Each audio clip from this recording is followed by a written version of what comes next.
Assembly Speaker Moses Wetangula for asking Kenyatta to step back from active politics. Every time an issue rises up in this country, you're now coming up with excuses that since we gave this person this chance, we should also give him a chance. My friend, 2027, you're going home. We are tired. Nowadays, this government is being run by a playmaker. We are seeing videos in boardrooms, someone saying, someone has tweeted, someone has put this in TikTok. They came and told us they were the brain behind Uhuru Kenyatta. My friend, we can see a 69-year-old person telling a 64-year-old person to retire. And Kiharu MP Ndolo says the National Assembly has agreed to consider his proposals, which could lower diesel cost by at 54 shillings per litre. To lower the fuel prices, Ndolo says the government should reduce VAT by 8% and remove VAT on petroleum products. He also wants the government to cut the road maintenance levy fund by 7 shillings per litre, reversing an increase introduced in 2024. He further wants the government to provide an additional subsidy of 5 billion shillings for petrol and reduce the profit margin of importers and distributors. In a statement on X, Ndolo has welcomed Parliament's response, saying he is expected to appear before the relevant committees from next week to discuss his proposals. And that's the news. I'm Sheila Tembur.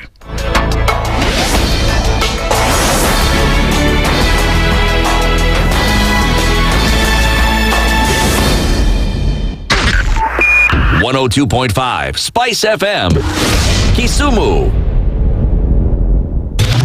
Broadcasting worldwide, Spice FM. Online, mobile, and on radio. Twitter at SpiceFM KE. The following takes place from 6 a.m. to 10 a.m. every weekday on Spice FM. Every time he kept on saying he wants a vibrant opposition. How does it make sense that public money has been used already and then they dare to sell it back to you? Why are they not giving them for free? That's how broken we are. That's how broken we are. They're being sent home now for fees. They're going to fail to prepare. We are compromising the futures of these children. This is the Situation Room, the only way to start your day. The following takes place from 6 a.m. to 10 a.m. every weekday on Spice FM. Parliament has got powers. Let me break it down. The National Assembly can initiate an impeachment of the president. This same and the National Senate, Assembly. Yes. That's our constitution. This is just a continuation of the previous administration, which Ruto was part of. President Uhuru himself openly said that we're losing 2 billion daily. Daily. I mean, come on. Are you saying that we don't have a central bank? If we look at Kenya, both public-private sector, that figure is ranging between 30 to 40%, right? I think it's clear that the government of Kenya is living beyond its means. This is the Situation Room, the only way to start your day.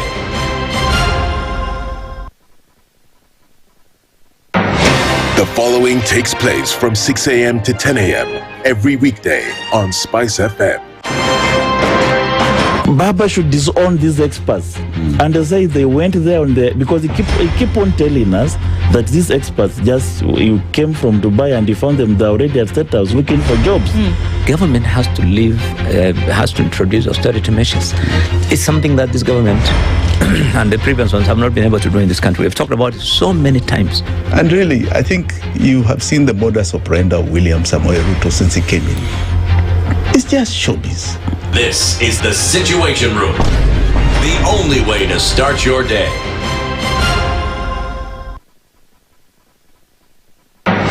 The following takes place from 6 a.m. to 10 a.m. every weekday on Spice FM. Members of Parliament, they go to State House, they just promised they given tea, mandazi, and 100,000. That's not development. External borrowing, 589 billion. Are we on the same page? What did Parliament pass? If anything happened to our president today, God forbid, that man would become president. Na ndio alilenga hizo stories za Shakahola. The real thing is our constitution has only one person who is accountable to us. This is the Situation Room, the only way to start your day.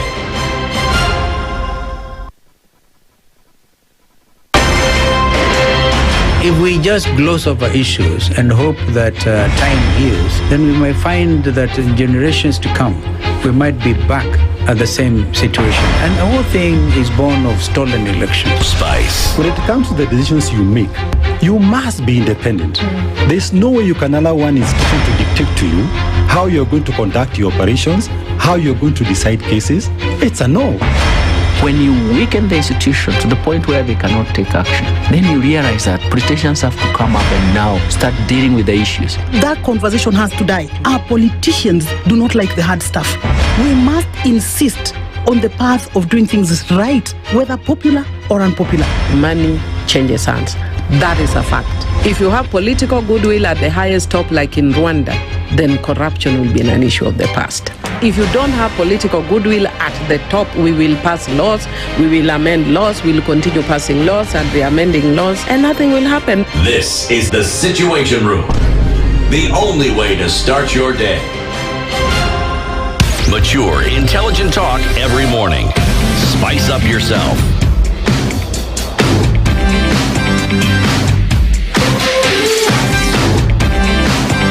Mornings done right. 94.4 Spice FM, Nairobi. A very good morning to you. It is Thursday. Amma? I think so. Thursday. It's in there. 21st? 21st of May. Yeah. I got it right. Yeah. On the money, 6:10, Thursday, the 21st of May. We're hurtling very fast towards Christmas. And then we can say happy birthday to Aseto. Yes, please. I'm telling you. Yes, please. Yes, please. Really? Okay. Okay. Well, good morning. Good morning. How are you? Good. Fantastic. Jana ulifanya biashara ile ulihepa kufanya? Nilihepa. Lakini nilifanya. Ulifanya? Very good. Yes. We're very proud. Yes. Evelyn is running this morning. Running to you. I'll be running to you. Running to... The man who sang that song is currently embroiled in a scandal of epic proportions. What did you do? I cannot say it on air. They're just running around. My God in heaven. Yeah. Anyway, it's okay. Anyway, good morning. You're fine? Very good, very good. Unasema lichovya asali ya wenyewe? Acha tuachie hapo. Okay, so because we go down the slippery slope and down the rabbit hole, and we may not be able to come out at any point today. Establishing the fact that everybody's doing okay, karibuni sana, and a very good morning to you. Top of the morning, folks, and hope everybody is doing well. Coming into Thursday, the number of things we're going to look at today, and establishing the fact that this is the Situation Room. It's Kenya's biggest conversation. Whether you're tuned in from wherever it is you are around the world, welcoming you. It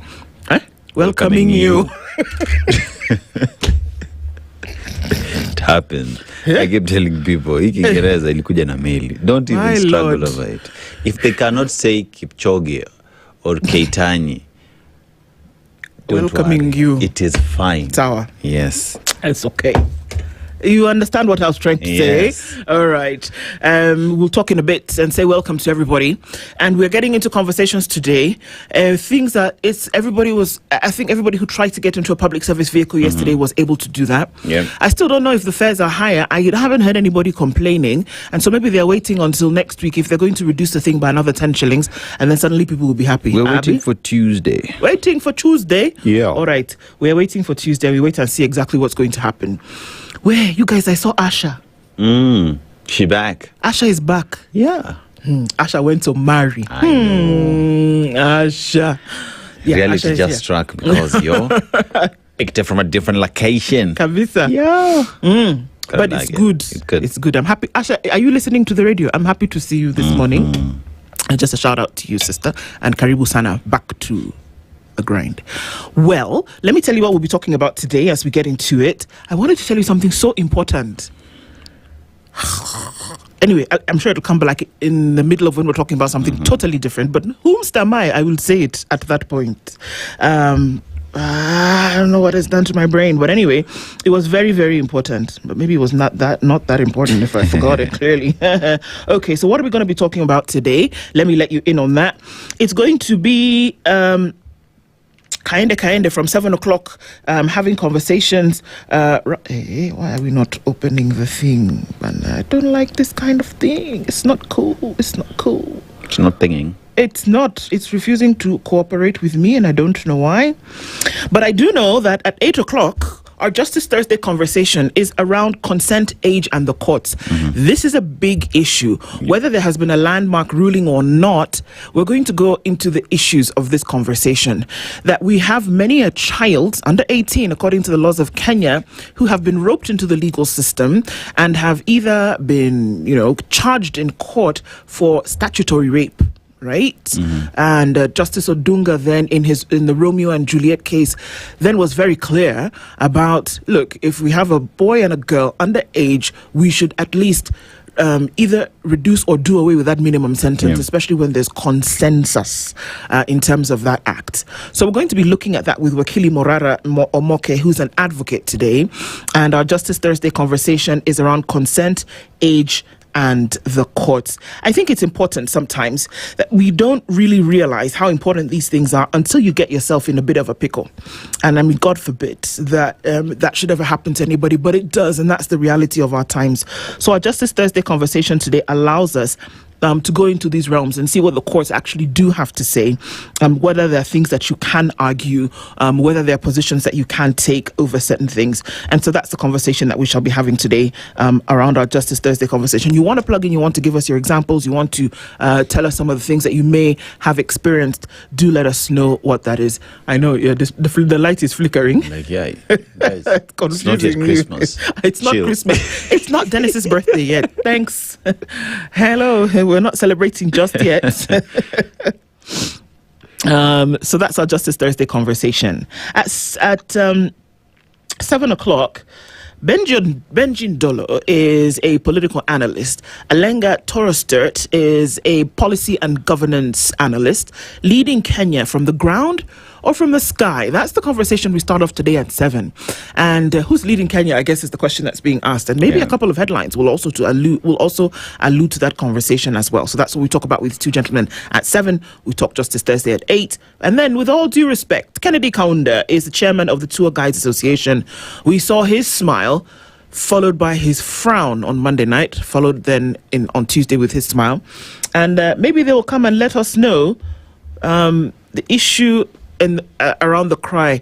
Are we really looking at a Tuesday where the folks are saying, guys, no, this cannot be? And what turned the frown on Monday night into a smile on Tuesday afternoon?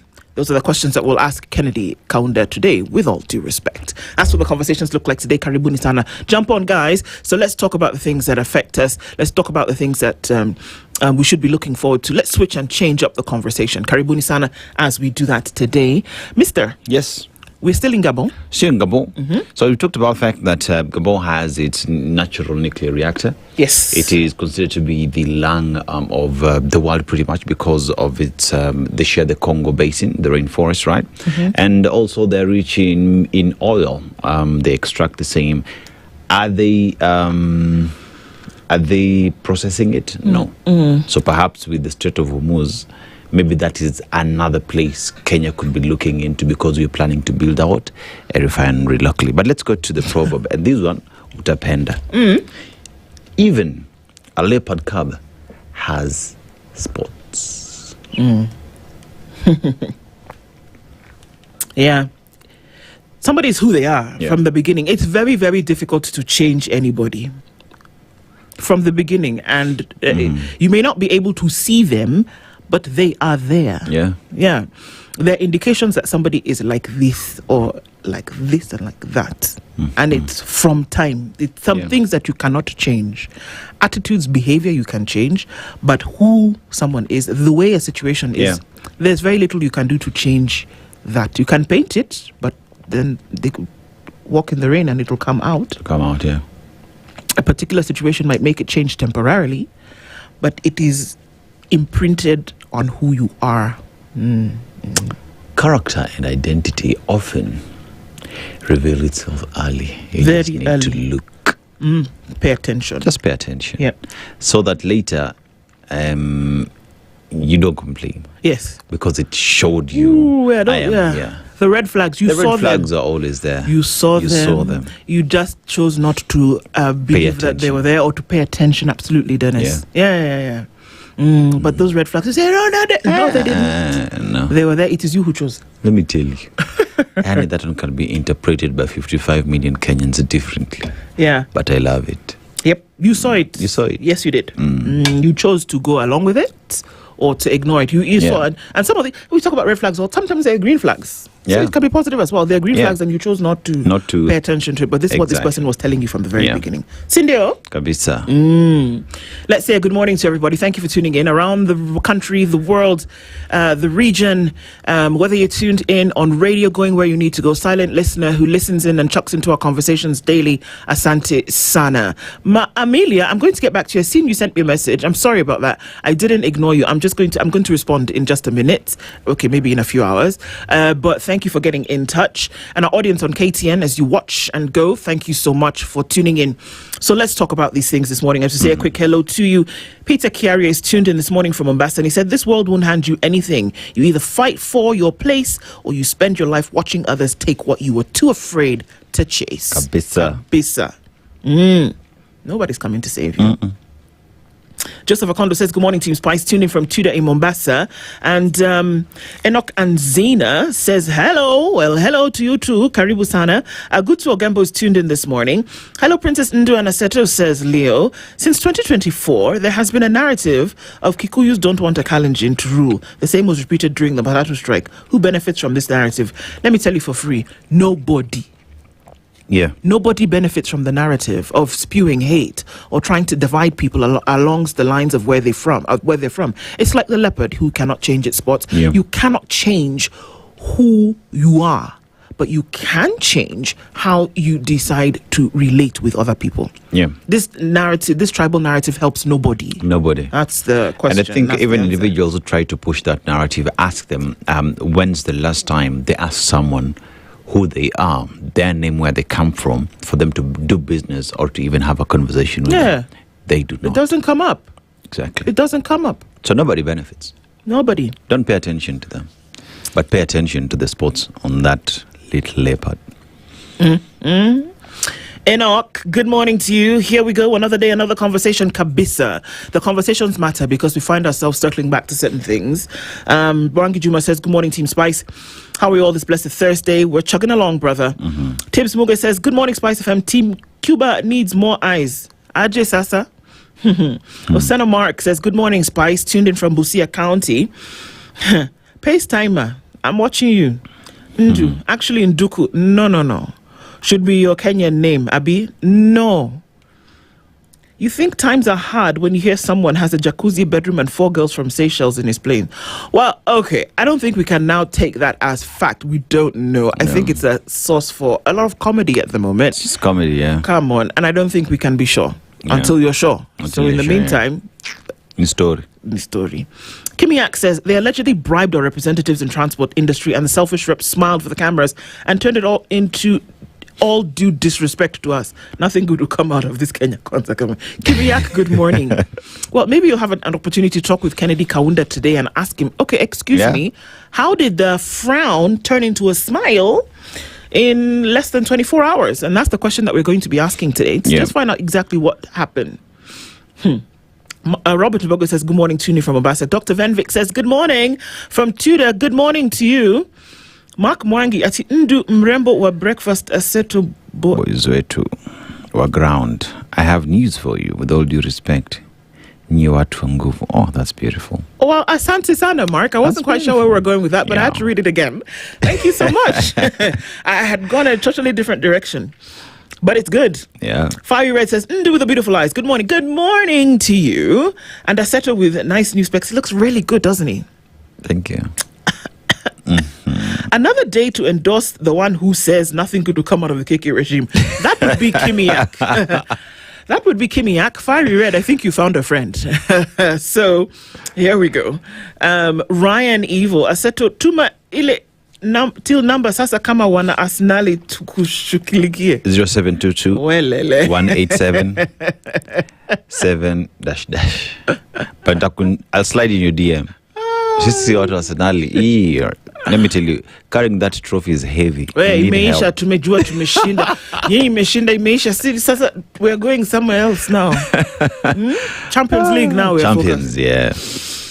Aseto, please confirm you brought what you promised to do. Wait, let me confirm. He did. You guys. In fact, that was it. Thank you very much. That was what I wanted to say. So this man didn't just bring me one. He brought me 3 of those soft bristle toothbrushes for, my current situation. So for the next 1 year, she's sorted. I'm sorted. You're supposed to change your toothbrush every 3 months. Yeah. So this guy has made sure that, and then I don't hurt myself. I mean, you come to work and you work with people, but then then you have your people. Yeah. Mtu wa nguvu sana bwana. Checky. Yes, he did, and I'm saying it here in public. He did. Thank you so much. Mark Mwangi, my prince. Good morning, everybody. Good morning to you. How are you? Andrew Shearer says, Kenya Sihami, with all due respect, came down as tumbocratic. Ooh-wee. Wali Shiba. Vancouver is locked. Wow, wow, wow. You guys, we can change like that. Erica War says, good morning, everybody. Good morning, guys. Enoch and Zaina says, good morning, Team Spice. Looking good from India. Namaste. Namasakra. Wait. Joyline is here. Joyline. So you answer. Good morning. Joyline is here, you guys. Very good, very good. She has even answered. She has shouted in that fairy voice. Mark Oliver says, it pains me that in 2026, we are still mourning innocent lives lost to violence. Can you believe it? Yeah. Can you believe that 4 people were killed on Monday? Can you believe it? Look, I saw another my heart. I saw another horrifying story of a grade 10 girl who had been, let me just say it. She had been raped and thrown in the bush. No, raped, killed, and then thrown in the bush, retrieved yesterday morning. What is it? What is it? What is it that this girl, who is 13, 14 years old, has done to you? What is it? That you find pleasure in taking something from this girl that can never be retrieved. And she represents thousands of human beings that this is happening to. True. Come on. And I was telling myself, I was like, okay, fine. We reached Monday because we had another death on Monday. I said, okay, maybe Tuesday will pass and then there will be nothing. Shockaroo. 4. Another one. What is it? What is it? I'm not happy. Where is our soul as a Come on. Where is the value for human life? Yeah. And then when you hear that people don't even mention it when people are killed, and we say lives were lost, they were not lost. Lost is when I leave this cup in a taxi and then I can't find it, it was lost. Life was people taken. Were killed. Their lives were taken. Yeah. This is not a joke. And then now we see people, why are you taking life? You're robbing a child of her innocence and then you're snuffing the life out of her. For what? Some pleasure? What kind of deviant evil is this? Yeah. Apana. I was talking to Mr. Githinji, the head of camera unit here, and he was telling me when he joined the industry back in the days, a single death would shock the entire country. It would be a breaking news. You get to 2, and nowadays he wonders how we're talking about 60 people killed in a day, and it's normal business. How did we get here? It's not good. I can't even. Yeah. Let me just greet people really quickly as we get into it right now. But you're right, Oliver, Makanu Oliver. It's not funny. This one is tough. James Kamau says, Honorable Ndai, for the 9 million litres consumed every day in Kenya, IPRA collects 75 cents, translating to 12 million a day.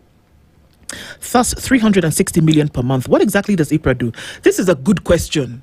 Where does the money go? It's a very good question.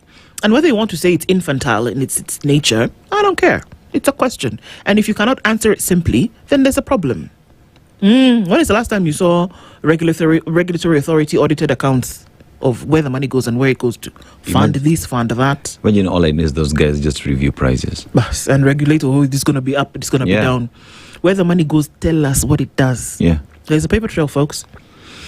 Enoch, good morning. Nduh and Aseto, looking good. Asante Sana, we see you, brother Asante. Good morning, says Christina. Good morning to you.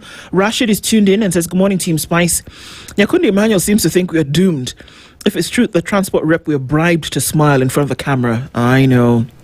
Wanda, good morning, Nduh and Aseto from Toronto. Have a bit of a sore throat, so I'll go to bed shortly. Have a great Thursday. You know, you need to knock the thing out with some ginger and lemon. We always talk about it, but it works. It works. Polisana, mama. But get your rest also. It works. A lot of fluids. Benson Kahindi says, good morning, Team Spice. Listening from Kilifi. Where Kilifi? Vidze. Johnny Mambo. Rosanna Emily says good morning. Osena Emily says good morning. Tuned in kama kawaida. Karibu Kasana. Jennifer Tennis says good morning, my favorite team and Spice family. Good morning to you. Musema Kweli, good morning, great team. As Kenyans sleep and churches and religious bodies focus on milking poor Kenyans through tithe, the EU, USA, LGBTQ.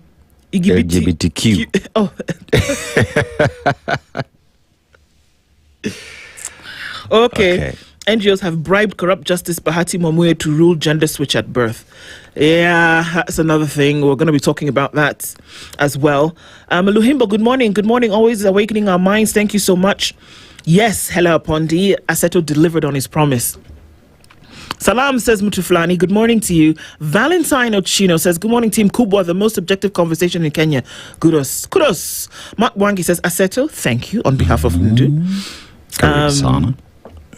Young Jedi says, good morning, Spice. Good morning to you. JD D. Dot says, where did the glasses go? We love you still. They're in my bag. Should I put them back? Let's do a poll. Naked eyes hate best. If we do a poll. Glasses or no glasses. Dennis has already declared his stance. Andrew Shearer says, good morning, Kenyans, my people. You celebrate Arsenal more than you do our Harambee Stars. Oi, disappointing. Okay. Isaac Kashama says, good morning, Nduh and Dennis from Githongore. Good morning to you. Good morning, guys. With due respect, says Mickey McCarthy. Call Sifuna again. We missed that man. Ama Alukwe Junior KDF. People should be using commas and periods so that we know what to say. But I get your point. Good morning, sir. Mutufani, what else is watching Tenri School's Embu elections? Who else, rather? Wakokadi, what about you? Those elections are so fun to watch because they are so organized. It's crazy. Yeah. Rashid says, good morning from Kisumu. David Mangera is tuned in and says, good morning, good people. Matthew says, tulioshwa tumengara usiweke siasa kwa langu. Kabisa. Mark Mangi says, Aseto, when you talk about 60 lives killed, get Murkumen and ask him if his family woke up to 60 gone. Would he be careless with his talk? Good question. Nduh, Okoh, looking good. Thank you so much. Sergey Germain, lovely. Good morning, my neighbors. Gote Aseto Oya. Aya.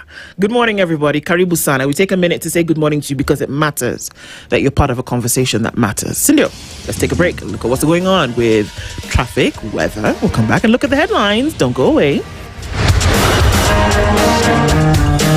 This is the Situation Room, the only way to start your day. The weather with SpiceFM.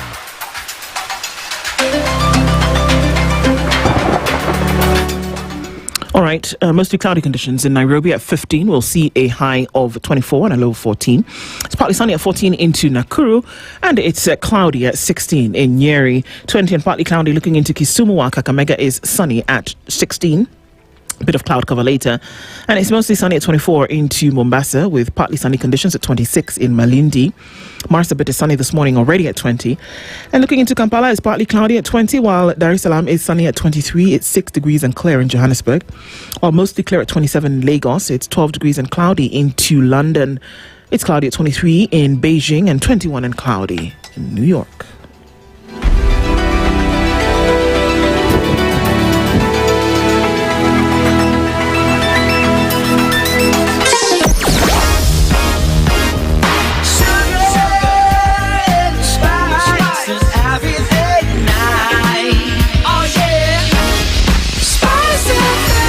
Spice up your life. Traffic.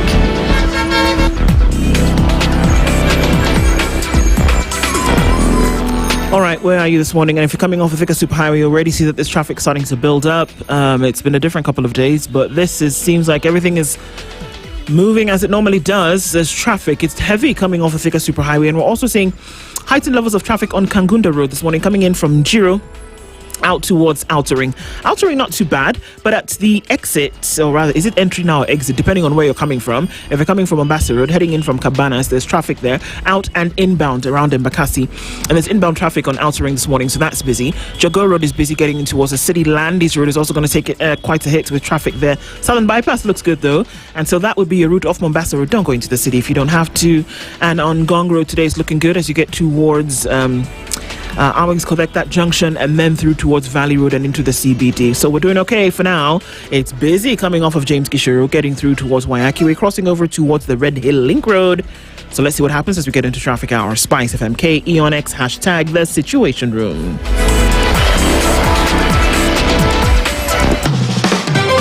The heat with endless entertainment on Star Times. Feel every moment of the action as the biggest leagues reach their thrilling finales. Recharge your monthly subscription to unlock a world of endless drama to enjoy Novella E, now available on your Nyota bouquet. Dive into blockbuster movies with the launch of TNT, your new home of big screen hits. And for the little ones, a world of non-stop fun on Cartoon Network, now on Star Times. News, sports, drama, movies, kids, and reality all in one place. All for you. To renew your subscription, dial *858# for self-service or get in touch with our call center on 0719 077 077 for customer care. Buy a StarTimes decoder at any of our deal shops countrywide. StarTimes. Enjoy digital life.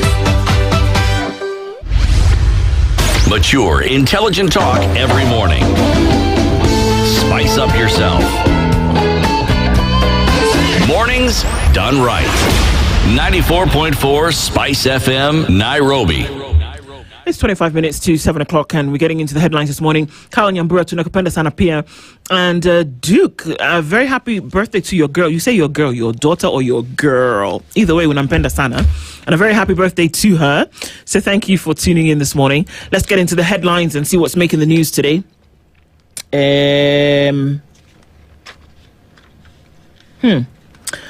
Deputy in name is what's on the front page of the Standard, Kenya's bold newspaper.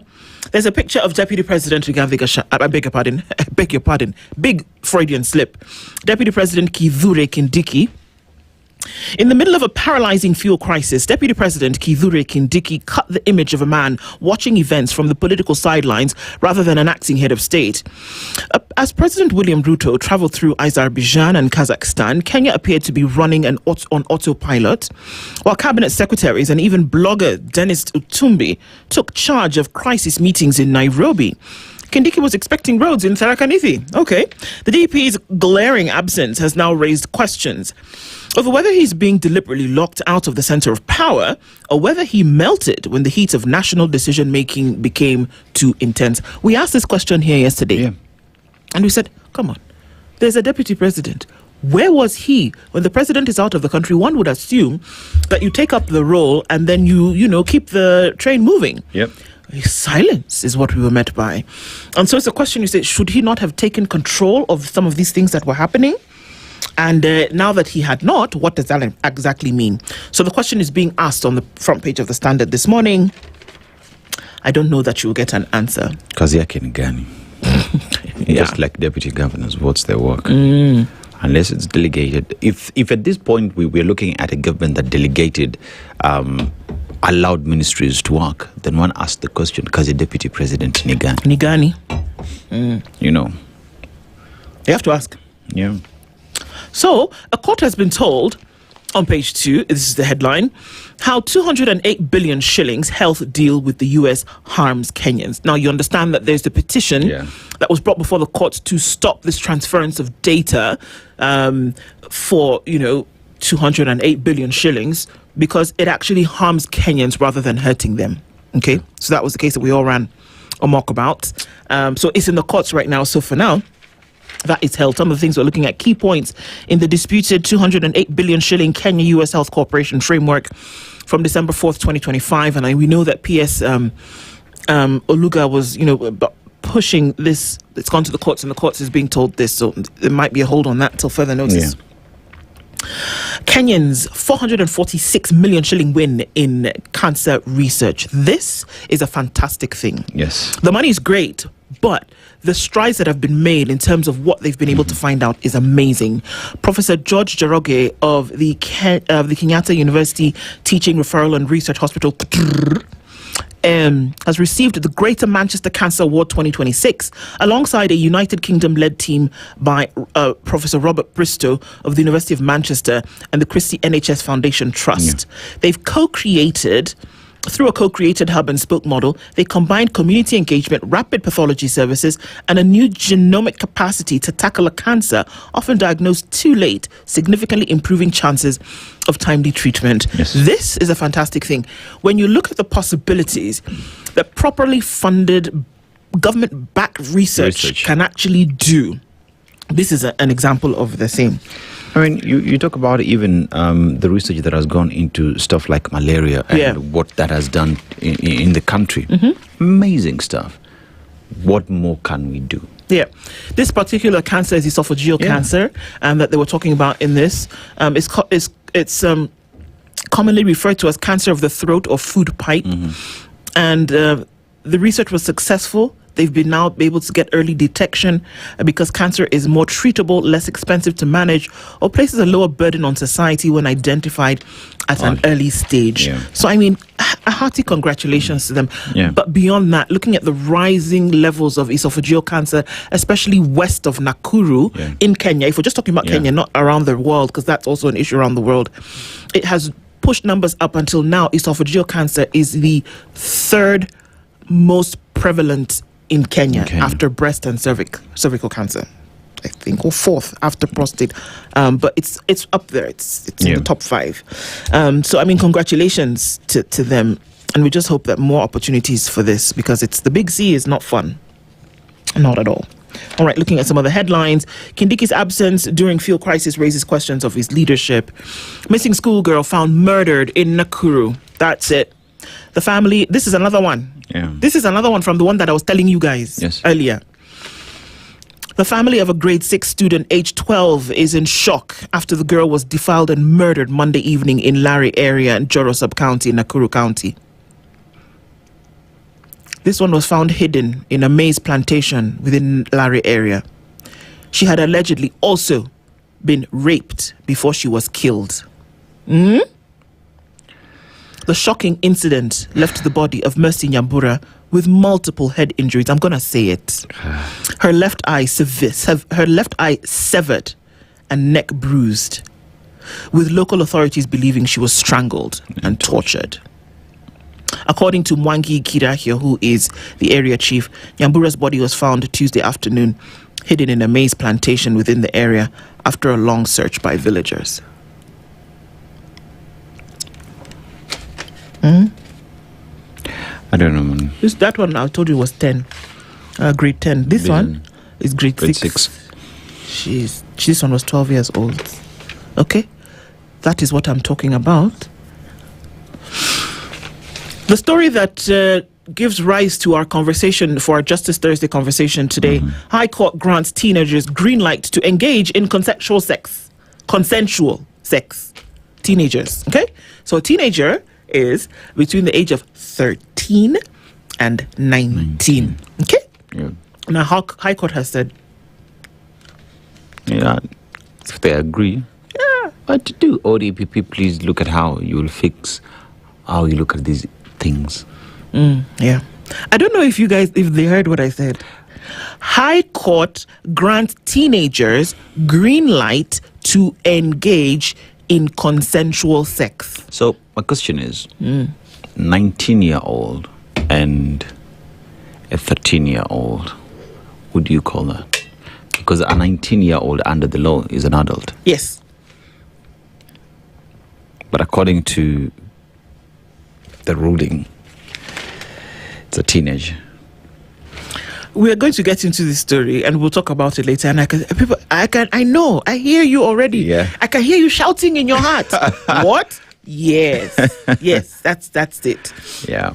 I'm thinking about my soon-to-be 13-year-old, and I'm like, who, what? Yeah. Who consenting what when you don't even know? Wash a plate properly, I take you to do it 3 times. What are you consenting? Yeah. Are you crazy? Judges split on age of consent and punishment. This is another story that lends into our conversation. Hey, our producer is on fire because what? Yeah. She even prepares the things before it makes the news. I know. She's like a witch. How transporters strike demos through more fuel to ethnic flames, unfortunately. Yeah. Olkalau offers Gachagua and Kuria a new battle ring. So let's go. Let's duke it out, boys, because it looks like you're going to be able to do that. Kenya Airways is still doing annual general meetings. Okay, that's great. And then look into the opinion pages. Address silent mental health epidemic amongst the clergy.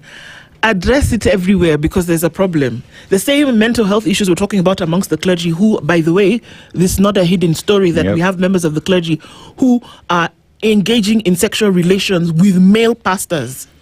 Do you understand what I've said? Yes. Male members of the clergy engaging in sexual relations with male pastors in the church, no less. It's the same mental health issues that's disturbing these people who go and rape a 12-year-old girl and throw her in a maize plantation after killing her. Same thing. There's a problem everywhere. I'm just Kai. These things, it's just hard for me sometimes to just look at them over and over again. Get yourself a copy of The Standard. The Standard e-paper also. Subscribe to that. So, Daily Nation. Fuel and our demands. That is the headline. So the 7-day countdown is on, but state officials are awaiting President Ruto's return to start key talks. So the talks have not yet started. We're waiting for the president to land. But Tuesday, today is Thursday. Yeah. They have Friday, Saturday, Sunday, Monday. When the president touching down? Okay, cool. Okay. So if they give us the whole 46, we will be okay, and the strike will be called off. For now, it is suspended. That's according to Mr. Karakasha. And they want the pumps to be reduced, even though the state announced 10 shillings price cut for diesel on Monday. Public transport sector operators say this is not enough and seek further drops. Now, the leaders of Matatus want to disband EPRA. EPRA disbanded. Leaders of key groups want President William Ruto to scrap the Energy Petroleum Regulatory Authority and liberalize oil and energy sector. So they just want the market forces to just work, you know. And they want Matatu operators. Matatu operators have asked authorities to clamp down on the sanctioned collection of bribes by police officers on roads across the country. This right here, right? I think the Matatu operators should tell their members to stop bribing police officers so that they can flout traffic rules. Because the most notorious individuals on the roads today are Matatu operators. And I'm gonna say that with so much conviction. Because tell me why today in the morning at my way to work, someone has just parked at a junction and blocked another Matatu, 2 lanes gone, simply because they're looking for passengers who some have not even left their houses. So in this instant, who should you address? Address your members first. Yep. You know, wasilipe askari atachukua hongo. Better yet, come up with an app. Let us pay these things digitally. Your matatu is not to have had and money. I agree. Like that. There's a way to deal with these things. There's a way to deal with these things. Yes, and we know how to do it. We had a 1963 card. I got it through Dennis Itumbi in Uhuru Kenyatta's government. I have it, 1963 card. Ilienda wapi? We should ask that. That's another elephant, because the government invested in that. They printed cards, gave to Kenyans. We loaded money into that. How much money just disappeared like that? Yep. Auditor General Nancy Kathungu, another area to look into. The ones we lost, rights groups say 12 killed in protest. So we have Prudence Imali, 20-year-old, who was shot dead in Marurui, and Derek Mashanje, 22, who was shot at Maraba in Kakamega. Joseph Kiaria Kibushe, who was shot dead at Githurai, 44. Those are just about a few who unfortunately were killed. Their lives were taken during the protest. Now, white petitioners want Aden out of top carrier job. The litigants in the 2 separate petitions argue that former Cabinet Secretary Aden Mohammed is beyond the mandatory public service retirement age of 60 because he's 62, rendering his 3-year appointment as Kenya Revenue Authority Commissioner General unconstitutional, illegal, and void. Nduh. Retirement age is 60. The gentleman is 62. According to the law, as above age. done and dusted. You see, we're not experts. But we can figure it out, eh? But logic. You can just say it's 60 is the age for Yeah. retirement. This one is 62. Have I? You don't qualify. Senior. Yeah. You don't even need to go to court. And you're not even experts. I tell you. Like, imagine if we were experts. Yeah. Imagine. We'd solve the world. World peace, fuel prices, Strait of Hormuz. If we were experts, we would have sorted out this thing by now. The constitution and the rule of law in this country is a suggestion to a minority. I repeat, a minority in this country. Arsenal fans in a frenzy after title drought ends. Okay. I know, you just move very quickly. Swiftly. We don't need to repeat it. TSC's 2.2 billion shillings budget hole set to hit teachers in acting roles hard. The Commission says money needed to cover allowances for tutors in acting capacities has not been factored in the 2026-2027 budget. Okay. So easy 100,000 teachers na mlituambia have hired 100,000. Yeah. It's very possible that in the next 6 months you will not have them because hakuna pesa ku move them from intern teachers, at least 44,000 of them, from intern teachers to PNP. According to promises that have been given. Now hakuna pesa. Now when we were doing 6 months, my friend, in the next like 30 days. Sindio, because budget in Njeri, yeah. Okay. So now you would think yes, those guys, yeah, that since they knew that 100,000 teachers had been hired, to keep the number at 100,000, and not at 100 minus 44 is what? 56. You would think that to keep it there, that you would now put money into the budget to ensure that you could keep them hired, so that you can keep telling people we've hired 100,000. Yeah. Let me tell you, Nduh. Akili mtu wangu. But now if you didn't put the money in the thing... Yeah. Let me tell you, Nduh. See, all that we see is optics. Right? We have 100,000, you know?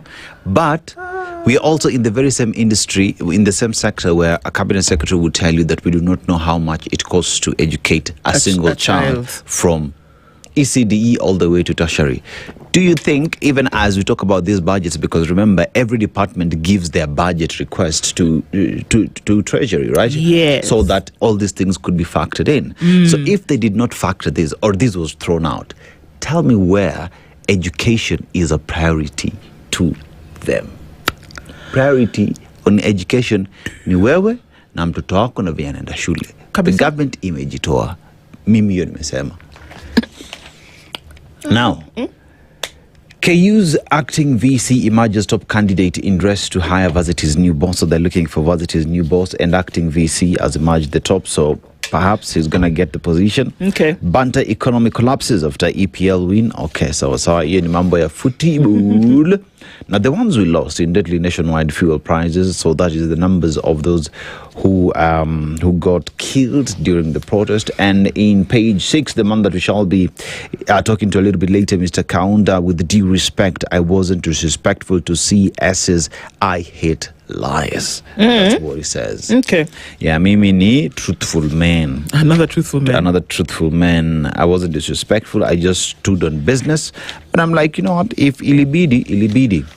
Bled to death. Blood crisis killing mothers. Many expectant women in Kenya are losing their lives needlessly due to excessive bleeding.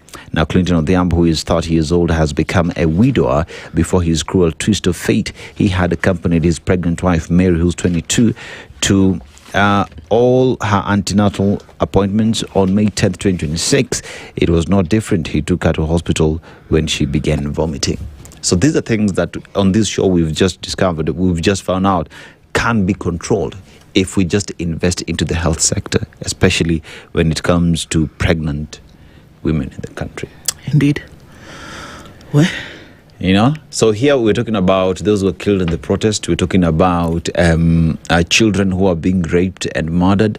Then here you walk into a hospital, you go through the processes as written down to help your significant other get the best, but then they die on the hospital bed. Why? Because we have not invested into. We were told that thing is cost 200 shillings. Yeah. Yeah. Kenya, my country. Tuangalie. Let me look quickly at the headlines of the Star because I want to come and share this story in the Standard. So, unity test for opposition as Rigathi flexes Mount Kenya might. Okay.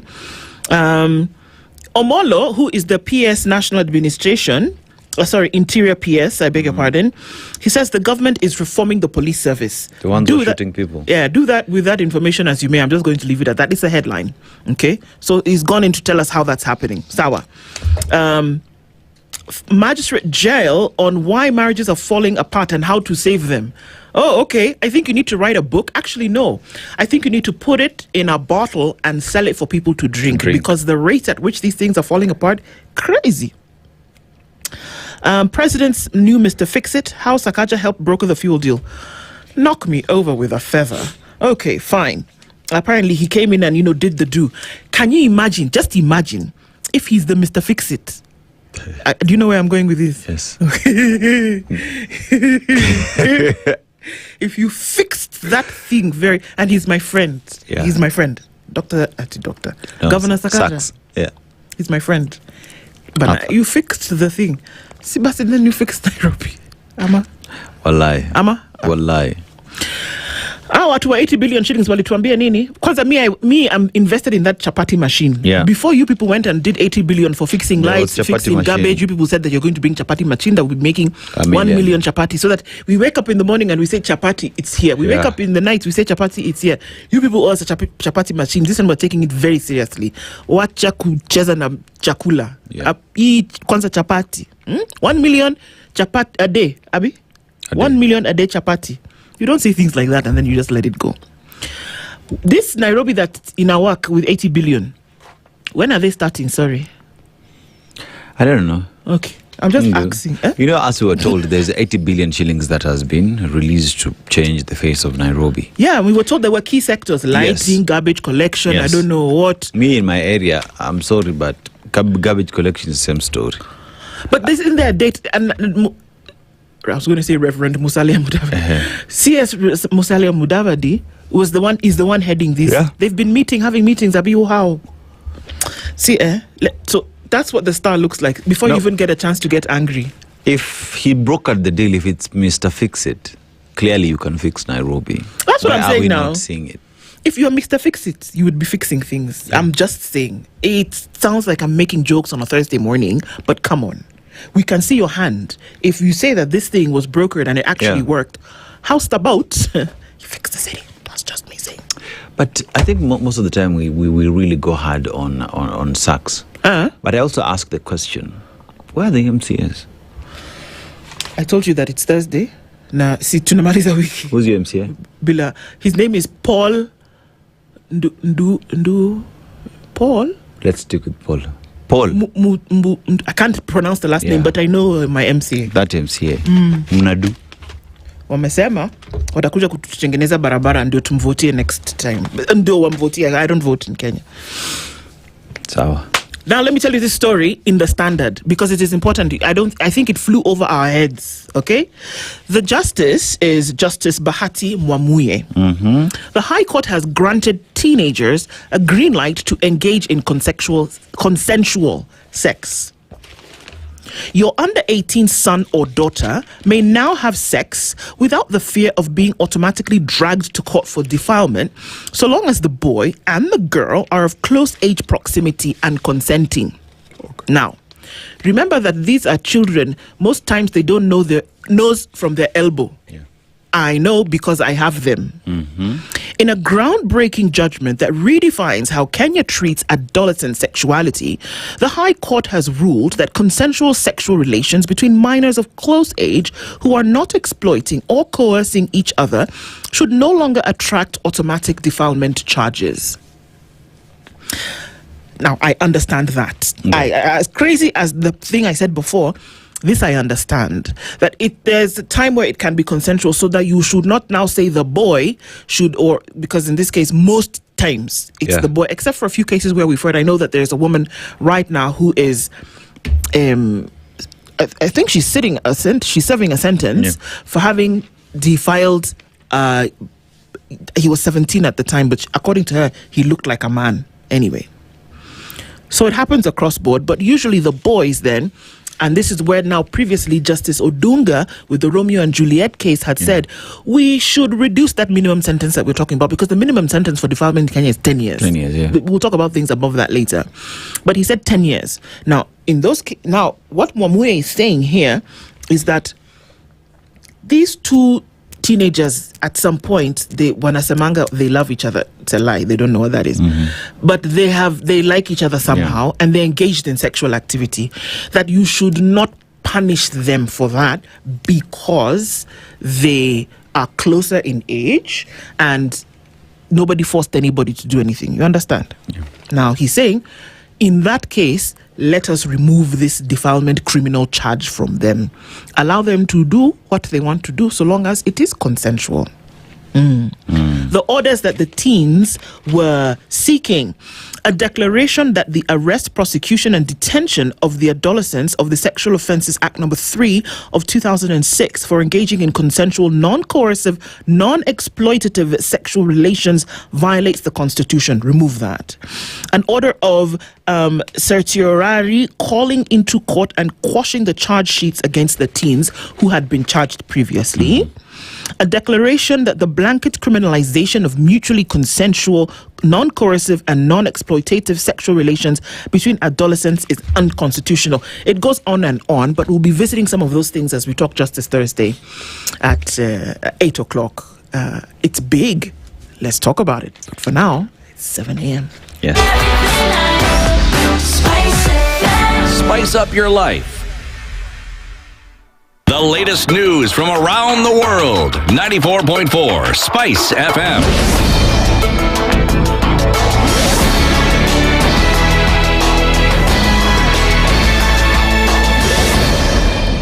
Good morning. This is the news. I'm Sheila Tembor. The government is exploring measures to lower fuel prices while safeguarding other critical sectors of the economy. Speaking during an inspection tour of the Miscellany Mwala Road project in Machakos County, Deputy President Kithure Kindiki said the government must strike a balance between easing the cost of living and funding key development programs. Hao wananchi ambao tunapunguzia kodi ndio wananchi wanataka barabara ijengwe. Ni kweli si kweli? Wale wananchi tunapunguzia kodi ndio wanataka tuongezewe stima, tujengewe soko. Mumesema hii barabara ni muhimu. Hii barabara inajengwa na kodi yetu kama wa Kenya. Kwa hivyo lazima we strike a balance between the need for us to manage the cost of living, but also the need for us to fund infrastructure and other economic enablers that make our country grow.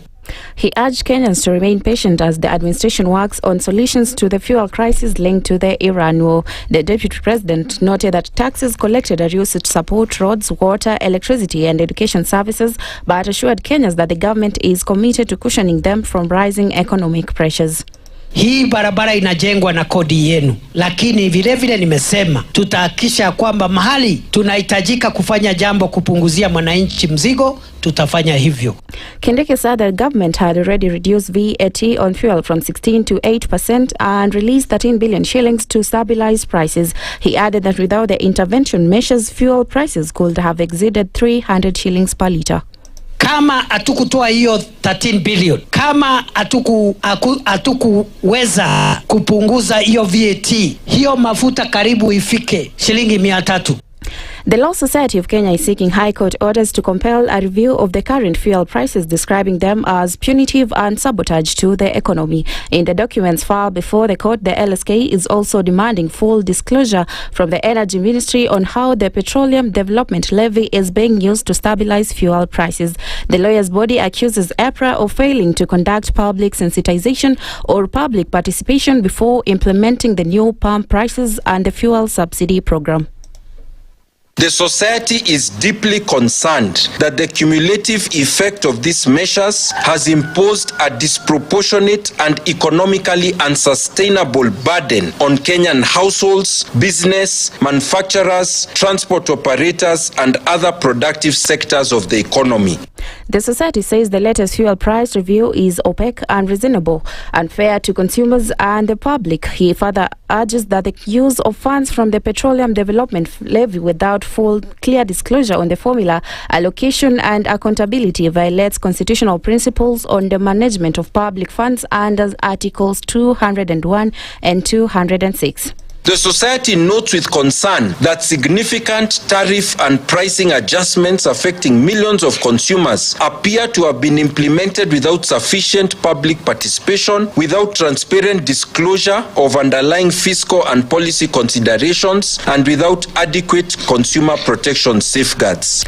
LSK warns that the rising fuel prices could further weaken the economy if they're not reviewed or scrapped. The new chairperson of the NCIC, Bishop Kefa Mungai, has pledged to restore public confidence in the commission and intensify efforts to tackle tribalism, political violence and incitement in the country. Speaking during his swearing-in ceremony at the Supreme Court, Bishop Mungai expressed concern over rising cases of hooliganism, ethnic politics and division, saying the commission will work to promote peace, cohesion and national unity.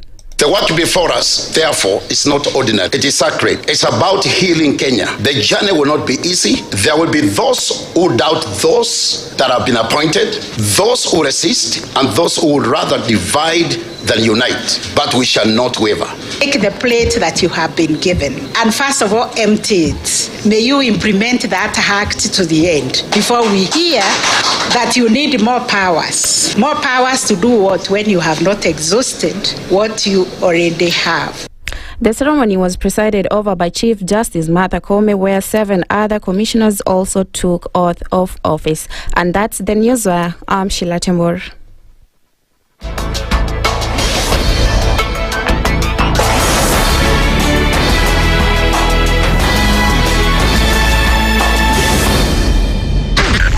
SpiceFM, Nakuru.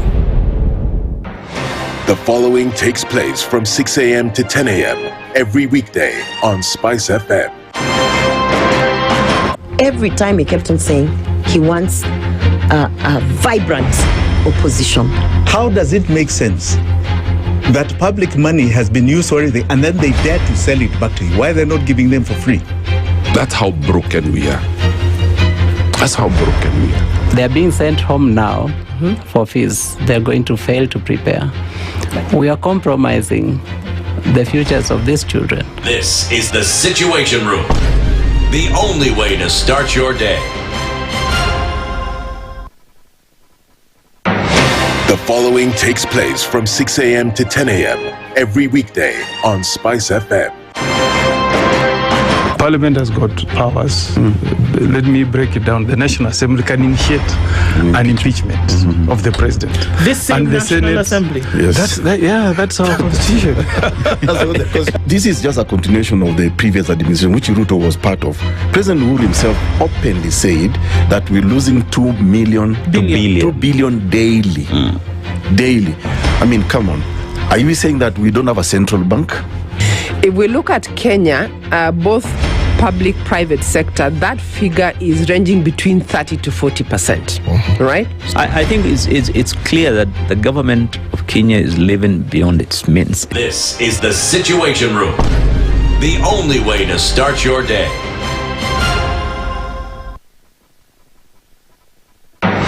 The following takes place from 6 a.m. to 10 a.m. every weekday on SpiceFM. Baba should disown these experts and say they went there on the because he keep on telling us that these experts just you came from Dubai and you found them they're already at State House looking for jobs. Government has to has to introduce austerity measures. It's something that this government and the previous ones have not been able to do in this country. We've talked about it so many times. And really, I think you have seen the modus operandi of William Samoei Ruto since he came in. It's just showbiz. This is the Situation Room, the only way to start your day. Mature, intelligent talk every morning. Spice up yourself.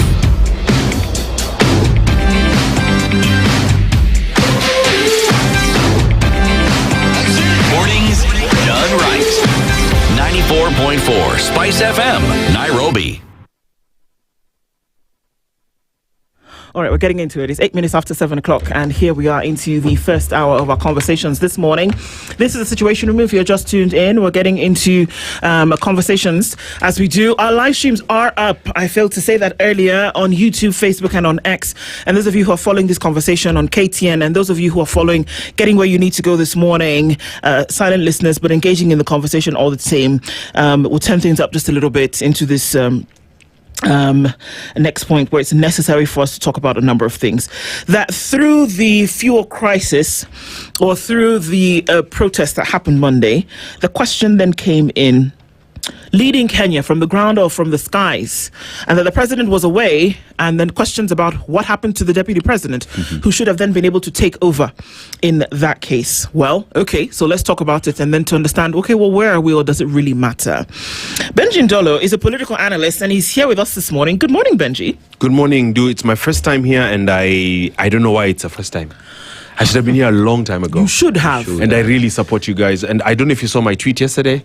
I said, tomorrow morning, I'm on the best platform in Kenya. Look at you. Yeah, because it's a serious place. Morning, Dennis. Thank you, morning. Yes. Karibu sana. Topical, serious stuff. Karibu, thank you for that. We're glad that you can make it into the room today. Thank you. Alenga Torres-Sturt is not his first time in the Situation Room. Policy and governance analyst joins us this morning. Good morning, Alenga. Good morning. How are you doing? Very well, thank you. Fantastic. Karibu sana. I just want to echo what Mwalimu has said.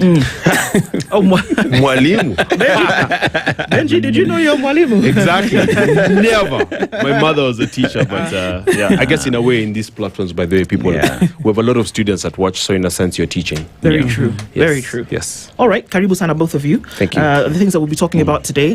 So let's get into it. But it's your first time, but you would already know that we go around the African continent. We come back from a particular country every week. Yes. With their proverbs. Yes. I get the chocolates from Dennis. I enjoy the rest that of you part. get the proverbs.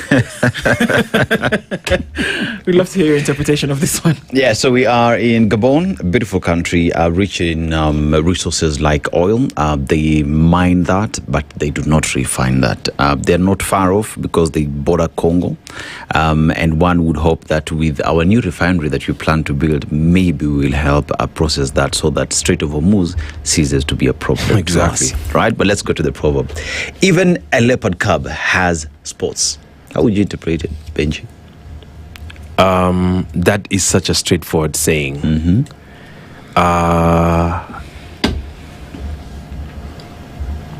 It's like how they say a good day is known early in the morning. Yeah, it's the same way they say siku njema hujulikana asubuhi mapema. The spots cannot be mimicked, they cannot be faked. The inner character, even when the cub is 15 grams and 15 days old, you can tell the ferocity of it. This will be a ferocious leopard. That thing wild, man. Exactly, yeah. Alenga, So it's such a nice saying. How would you interpret it? I think I'd interpret it in the sense that everything streams from the ordinary. Okay. Nothing extraordinary. Well, we went philosophical. Yeah. Well Nothing said. ordinary. Yeah. Okay, so, well, let's get into it. Was it ordinary that when the country is probably still, whether there are lower levels of volume in terms of crisis, that the president being away, that the person who would then sit in his position to kind of quell the storm was quiet? Okay. Okay, I was going to say it's quiet, but Benji said that is it Tumbi? And I'm sure we'll get to that in a minute, but let's start with you, Alenga. Was that normal? That should have happened, or are we just reading too much into that current situation? It was okay that cabinet secretaries, who are an extension of the executive in one way or another, then, took the reins. Okay, and then Itumbi. But is that normal? A very deep confusion came up because you would ordinarily think if we have a fewer crises, the energy ministry will be top of it, the treasury perhaps. But then we had conversations from people that you wouldn't really trust them to be speaking about your energy situation in the country.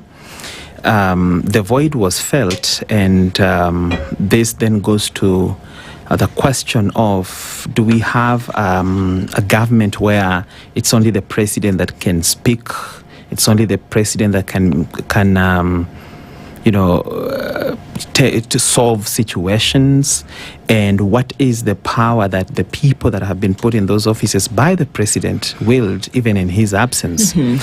Lastly, even by the time we got sort of a piecemeal solution for the energy issue, we had the Minister for Interior speaking, and the Minister for Energy was just masked over there. So you really cannot understand the expertise in him that was sought when it felt that it was necessary.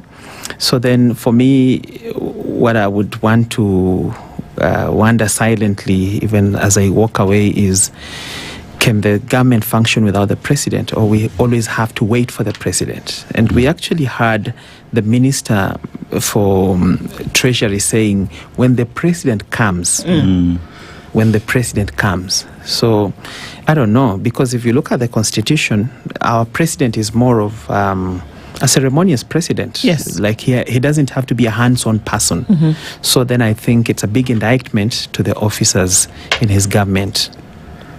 I mean, I look at it, Benji, from a point of where Kenyans in all this, and I come from a point where before the strike happened, the government, including the president before he left, knew that matatus were going to strike. Correct. But you look at the response or lack of it thereafter, and we are in a state of perpetual reaction. Yeah, we exactly. never ever get to handle business before the crisis hits.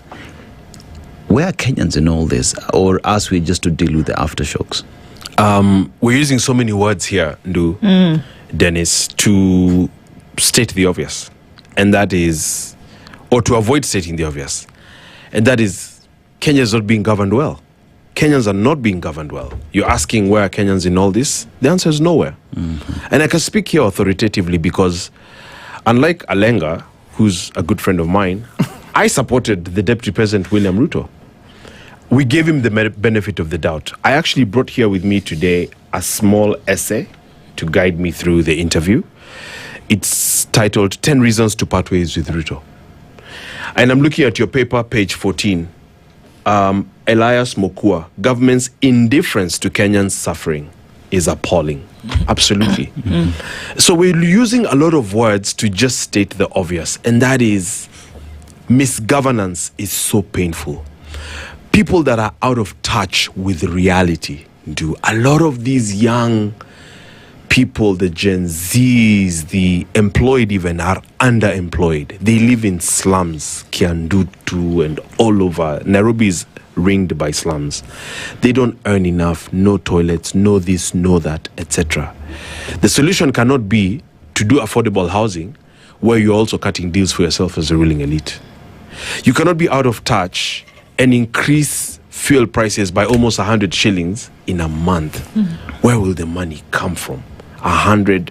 This has an obvious knock-on effect on food, on transport, and that the government doesn't understand that or chooses not to understand that because guys are in the jets. I had Nduh trying to defend and say, we're not sure.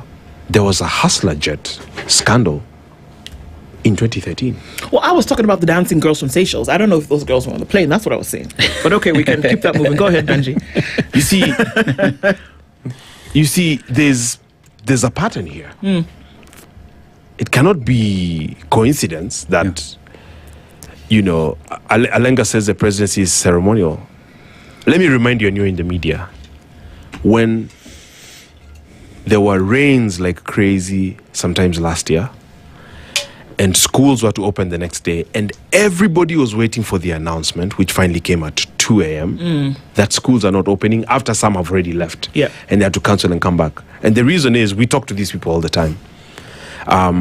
The minister was trying to reach the president and couldn't issue a statement without the approval. That can only be the only logical assumption. And so, William Ruto is detail-oriented, he's hands-on, he's what you could call, for lack of a better word, marauding, patronizing even. And this is how the government is. But is that because then you have to ask questions then about what the role of Parliament is. Yeah. And it's interesting because just a couple of days ago, in fact, on Monday, when the roads were shut, when the vehicle, the public transport, private. I'm not going to, the public... Private, public. When the public service vehicles declined to get onto the road because there is no public transport system in Kenya, when that happened, the Deputy Speaker of the National Assembly, Gladys Bosch-Sholay, said, this is not the president's issue. So she seems to be countering what all of these other individuals saying later.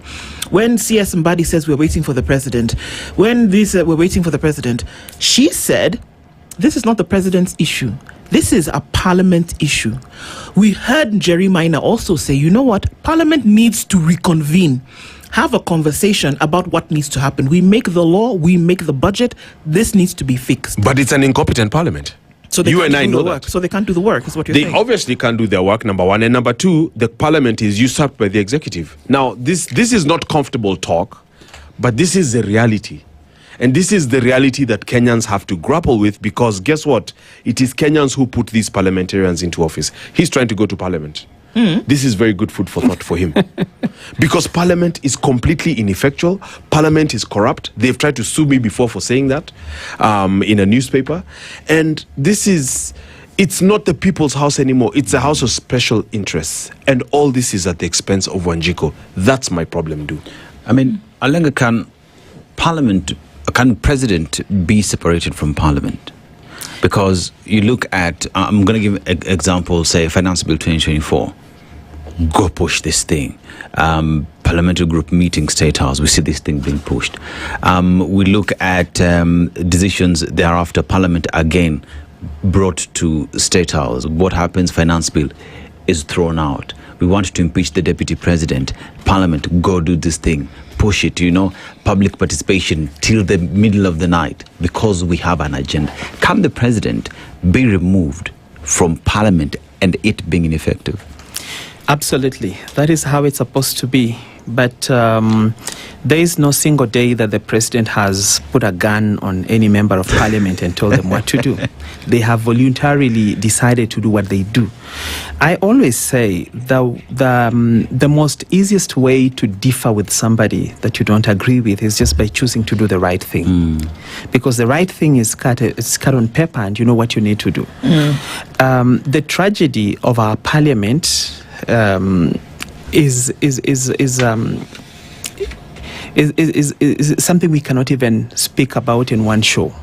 Like the Parliament of Kenya discussing its demerits requires a whole year of a sabbatical just to talk about how bad our parliament is.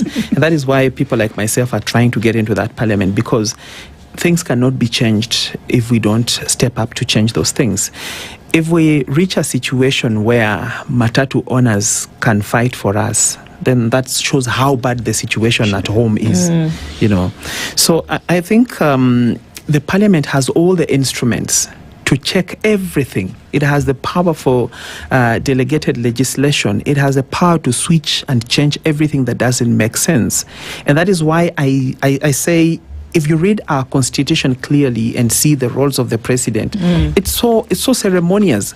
But when we expect the president to be going round and round and fixing everything, there's floods in Nairobi. We want the president to come and clog the drainage, and we have a governor, and that governor has a chief officer for environment, has all those people. So I don't know what people do in public office in this country, because if you are, even the basic units like the family, if you are the father and you have to go to the kitchen, you have to cut the fence, you have to do the laundry, then what exactly is happening in that home? Because I believe everybody should touch where it matters to them and fix that. So that is why it feels totally unsafe to hear a whole cabinet secretary saying he's waiting for the president to come back. It's like, you're in a home, there's no food, and we're saying we're waiting for daddy to come. That's the mentality. And mommy is there.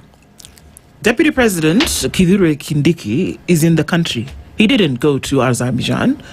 He didn't go to Kazakhstan. He's in Katharakanithi, which, give or take, if you put him in a chopper, he could be in Nairobi in 15 minutes.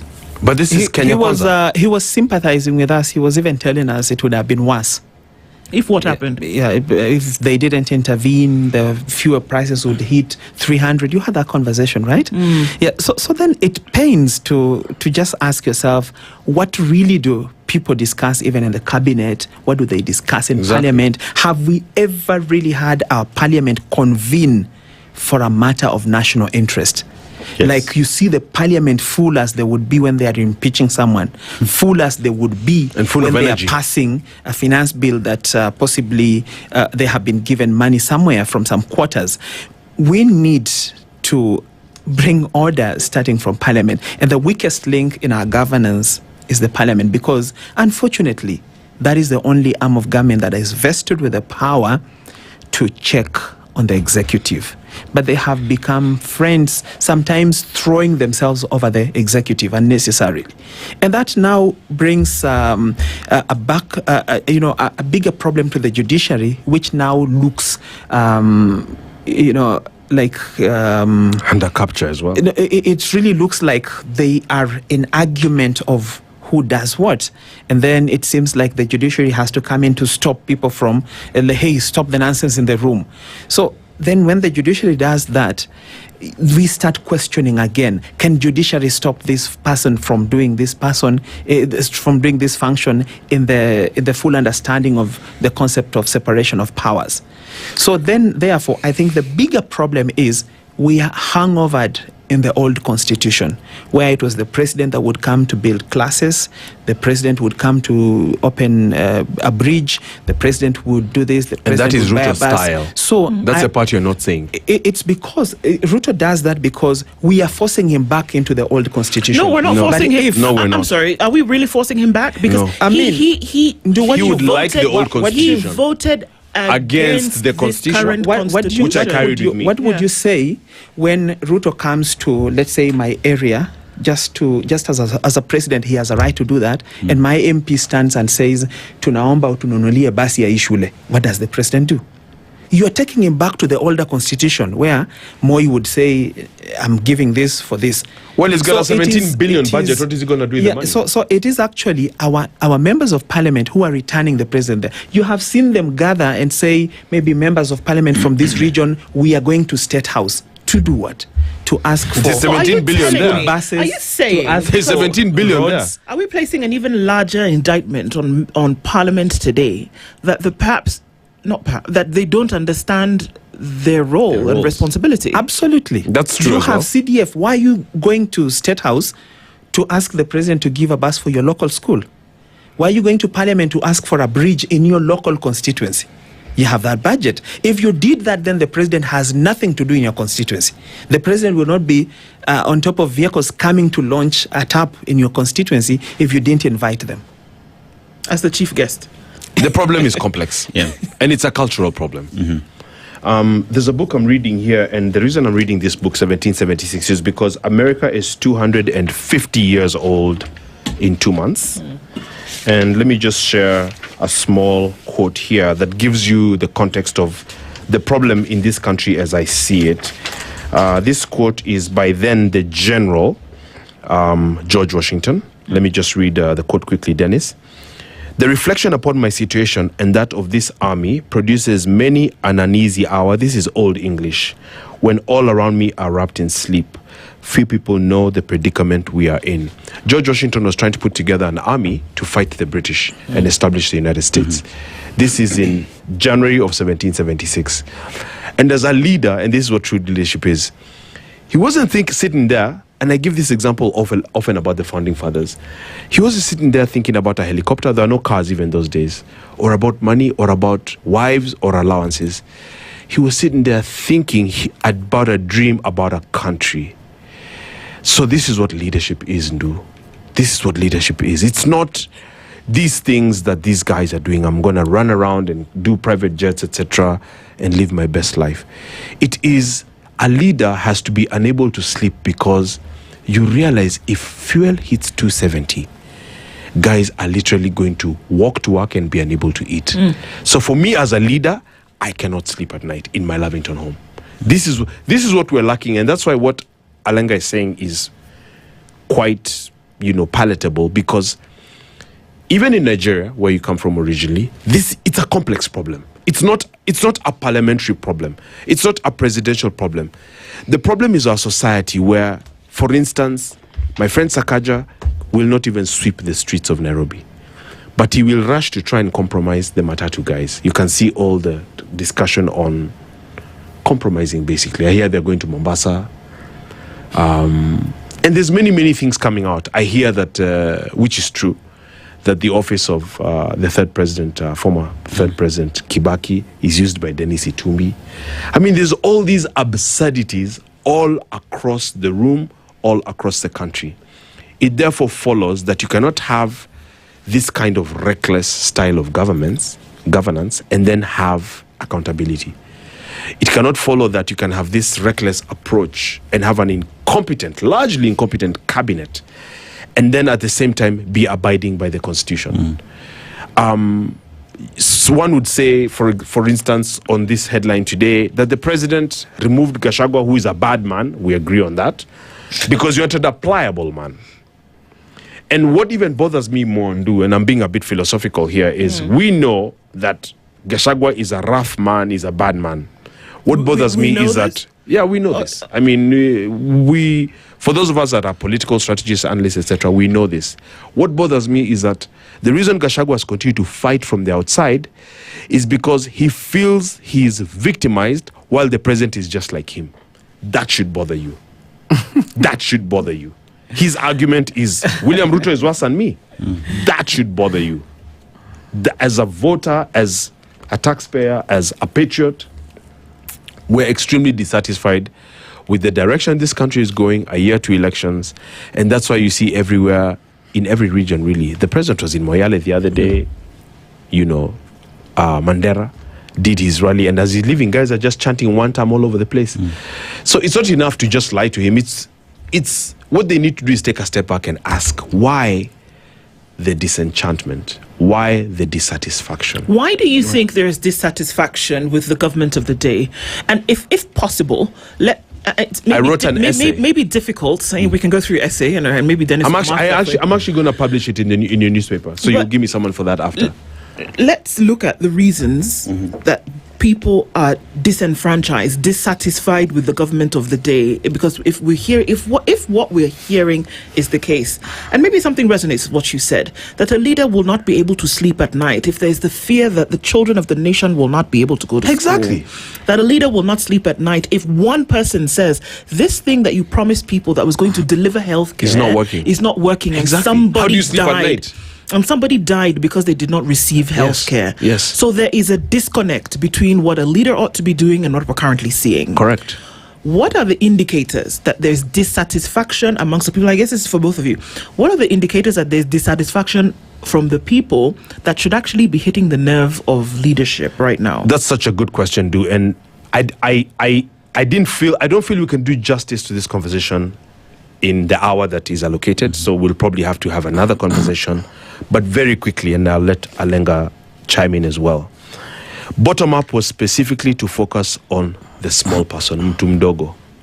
Which you endorsed as well.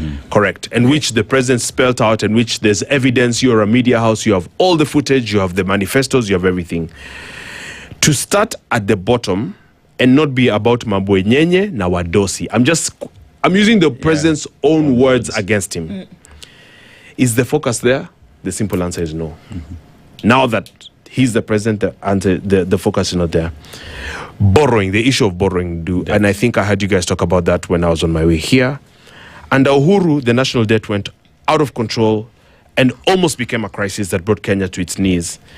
Now, the reckless borrowing is what it does is it auctions the future of our children. Did the borrowing stop under Ruto? Again, no. So you can imagine we already had a debt crisis almost, and now the president is borrowing more than Uhuru did. Let me take a pause there and go to the last and really sensitive topic of abductions. And the less said, the better on this. How do you abduct and kill youthful Democrats? This is from 2024.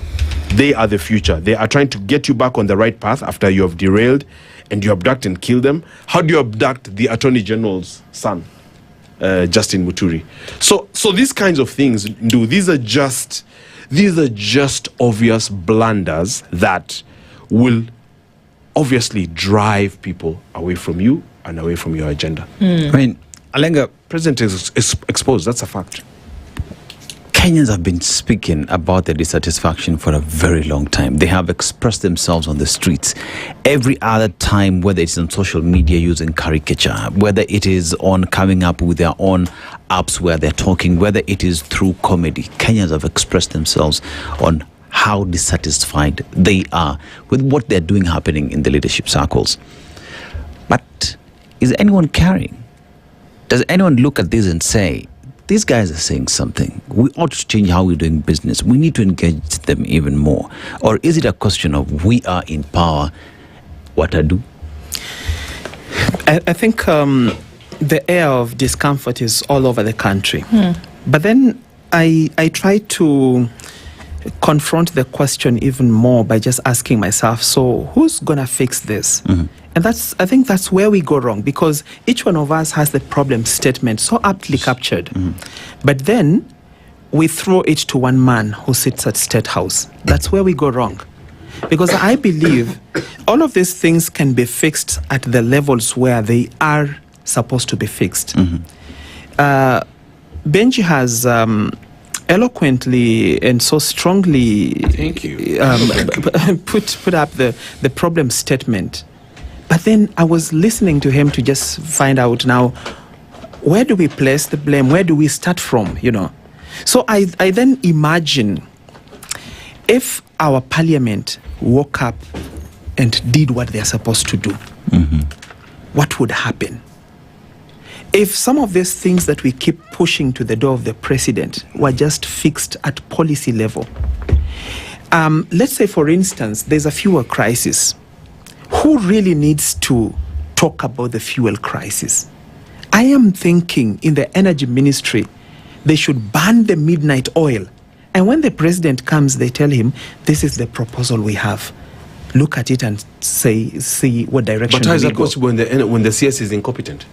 That's what I'm saying. That's what I'm saying. So we tend to blame the presidency, not even the president, because even if we replaced Ruto with someone else, we'll have the same questions, and that person will have even more sleepless nights in that office than even the current president. Because if it is not happening at ministerial level, that you come up with a policy draft and say, we have seen the situation, we have listened to Kenyans, these are the proposals we think we can tackle them, 1 up to 3 or 5 or 10, and then you take this to parliament and parliament deliberates on them. But then when we keep just saying this country is doing bad, the president must answer this, sometimes. And that's why I say we are still hangovered, all of us, in the old constitution, because we believe even when children cannot transition to CBC, grade 10, the president must fetch out those kids from the villages. But what are the structures that are there, and how are these structures being harnessed? Do we have even the area education officer reporting which children have not gone to school, escalating it further to the next level, until it reaches the PS, the Minister for Education, and that is resolved? We want the president to literally go to Mukuru Kwanjenga, fetch kids who have not reported to school, and take them to school. Alenga, my question was directed actually to Parliament. And why do I say that? Because even in the fuel crisis that we face today is because of the laws that have been passed by the very same Parliament that has put all these levies under this Act of Parliament that is being implemented today. Pretty much what EPRA is doing, everything else that is coming in there is from the Act of Parliament that there is. So whilst we look at the President and saying that he's captured Parliament, right? Members of Parliament right now are the ones who should be banning the midnight oil, because their role is to legislate, to oversight, and to represent Wananchi in that house. They should be able to wake up and look at all those levies in there and have conversation with the ministry and put in place changes that would make it easier for Wananchi. But how do you have a parliament that we say is captured by the executive think about Wananchi? This parliament is not captured by the executive. This parliament is captured by personal greed. Because, like I said earlier, they throw themselves over the executive. Why would you gang up and go to State House and eat, and after eating you start begging for things and then you're given money like people who don't even earn a salary? That's where the problem is. And if we looked at the parliament keenly, if you want to know how serious this situation is, just tune into the parliament proceedings one day when they are not impeaching anyone, and see how many members of parliament are in that. You obviously often have a problem with quorum. Yes. But I want to ask a question about an appointing authority. We know that cabinet secretaries in the country at the moment, the mode for bringing them in is as appointment by the president. There's nomination by the president. It goes to parliament. Parliament, what would be called a dog and pony show, essentially just says, okay, exactly. Yes, fantastic, it's not a vetting. you come. It's called vetting. Yeah, it's not a vetting. And then everybody asks, we are still going back to parliament. Hang on. Hang on. And then you say, make your case, tell us how much you're worth, and then somebody smiles, and then they pretend to say that they're upset with one or two of the nominees, and then they, it's a waste of people's time, and then these people come back. Somebody said something yesterday, and I had to give it a thought, that today, with the cabinet secretaries that you have in place, you could actually play chess and move them around, and you would not see anything significant in terms of a change. No difference. You could actually move Dennis to where Benji is, and move Benji to where Lenga is, and move Lenga to where I am, and we can just there's no difference whatsoever. And there would be no difference. Exactly. That is a very scary thing, because the assumption is that as you appoint people, you are appointing people with a certain element of know-how and passion to then execute. That's why it's called an executive. You get things done. Correct. You execute. Correct. But if that is not happening in line with the government's policy, in line with its foreign policy, in line with its economic agenda, in line with the political agenda, which you told people that you are going to do, if that's not happening, then we have a problem. But who sets the tone for how things are going to be done? It's the president. And who does the buck stop with? This is my question. Who does the buck stop with? Because when you talk about education, for example, somebody has been appointed to run education in this country. By who? That's who appointed them? Who looked at all of these people and said, you know what? The person who's going to be able to fix this thing, those things you're talking about, to bring children out who have not gone to school, to make sure education officers are doing their job, to ensure that the Treasury has made sure they've given us money to send these children to school, to ensure that books are... The buck stops. Who looked at Alenga and said, you are the one who's going to be able to do that? Who did that? Ruto. So who should we ask? Ruto. If something is going wrong. I think we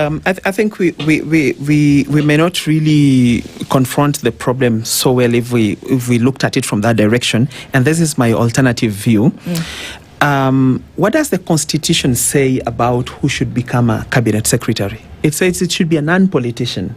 It says that he should be a technocrat in that particular area. So when the president floats this list of politicians, non-technocrats. Let's be blunt. Yes, for example. It's not important to mention names, but we have all the data. If the president takes to parliament this list that is full of politicians, non-technocrats, parliament should say we don't want. Had once the parliament say this one we shall not vet him because he does not meet this very basic qualification as per the Constitution, so your list is blocked at this point. Okay, I hear you, and let me pull the thread just a little bit, Alenga, if you don't mind. Yes. So if let's move from let's take it away from this and give it an example. So today, you should then have an individual who is apolitical, who is a technocrat, and who has institutional know-how about how to run a particular sector. Mining. And that's the person. Okay, mining. That's the person that you give this. That if you have something like energy ministry, that you want somebody who can tell you that we have 5 different kinds of crude in the world. Correct. And you want somebody who can tell you that we should be pushing and championing conversations with the African continent about how we should all be using the same kind of crude, the way Thailand, China, and India do. Correct. Because as China, India, and Thailand, with huge populations, when you go to the people who are selling the fuel, you know what? You buy it at cheaper than you do from the rest of the world. Why? Because you people have an agreement. Those are the kind of conversations that your energy ministry should be having. Correct. So if you appoint somebody, when they are asked, they say it's good oil, who has no idea, these are the questions that Parliament should be asking and saying, excuse me, as far as we are concerned, this person does not know. Absolutely. And that is that's my argument. Parliament in this country is like the HR. The CEO employs someone with a KCP certificate and he wants the person to be the ICT manager. What does HR do with this application?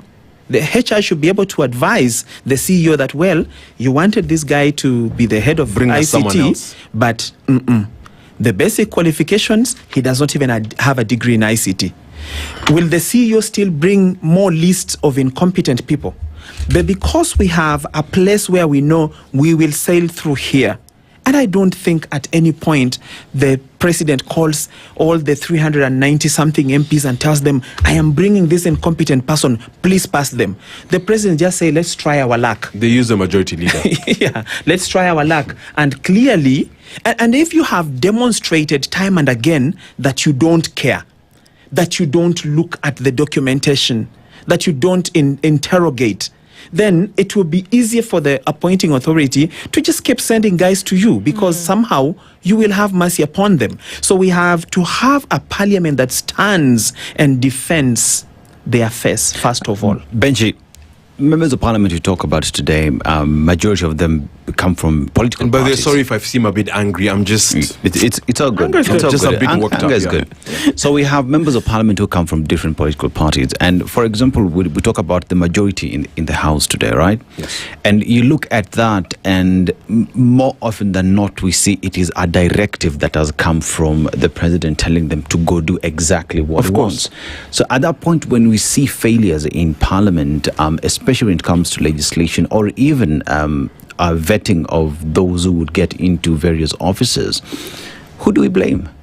The buck, we know where it stops. I mean, look at, for instance, Speaker Wetangula. Don't even go to MPs who are junior people. Look at Speaker Wetangula, who is a senior lawyer in this country, who's a former senator himself, who's a former cabinet secretary. Speaker Wetangula is a former foreign affairs minister. Just imagine, under President Kibaki. And just look at his comportment. Look at his composure or lack thereof. Look at his alignment. And that's damning. If the speaker can be that way, who are you as a new MP, basically with nothing, with your first mortgage, to be independent, to be objective, to be logical, to be smart, to be constitutional? So this is how, the problem is the Kanuism mentality and the indiscipline. Because what Alenga describes is basically a mannerless parliament. A parliament that has no agenda for Mwananchi, that does not put Mwananchi first. A parliament that is not hardworking. A parliament that is not serious. A parliament that does not do vetting. And we're in the information age. You don't have to take my word for it. Just go to Dushawala News or Fox News or CNN or MSNBC and go look at the vetting process in Washington.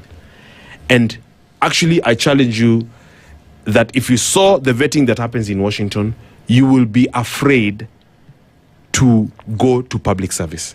And that's why, if you remember, even Trump in his first term, he never fully filled the White House. The White House was mostly, if you check the data and the White House under Trump was mostly half empty. He never filled all the slots because there were so many issues with vetting. The vetting is serious. The vetting is objective. There's no envelopes and all this type of stuff. And a lot of the guys that argue with what I'm saying will say, oh, but you see, you cannot compare Kenya with the US. Oh, you see, the US is 250 years old. We are only 60 years old. The issue of corruption, people talk about corruption in passive terms. Let me tell the future MP here, because I brought my constitution. Dennis, look at one of my favorite articles. And this is what I'm coming to, because he talked about what the constitution demands or how it defines the presidency, etc. As far as him picking appointees and whatnot. Article 226(5), Nduh. This is the constitution, not me. If the holder of a public office, including a political office, directs or approves the use of public funds contrary to law or instructions, the person is liable for any loss arising from that use and shall make good the loss, whether the person remains the holder of the office or not. Just imagine, that's a constitution.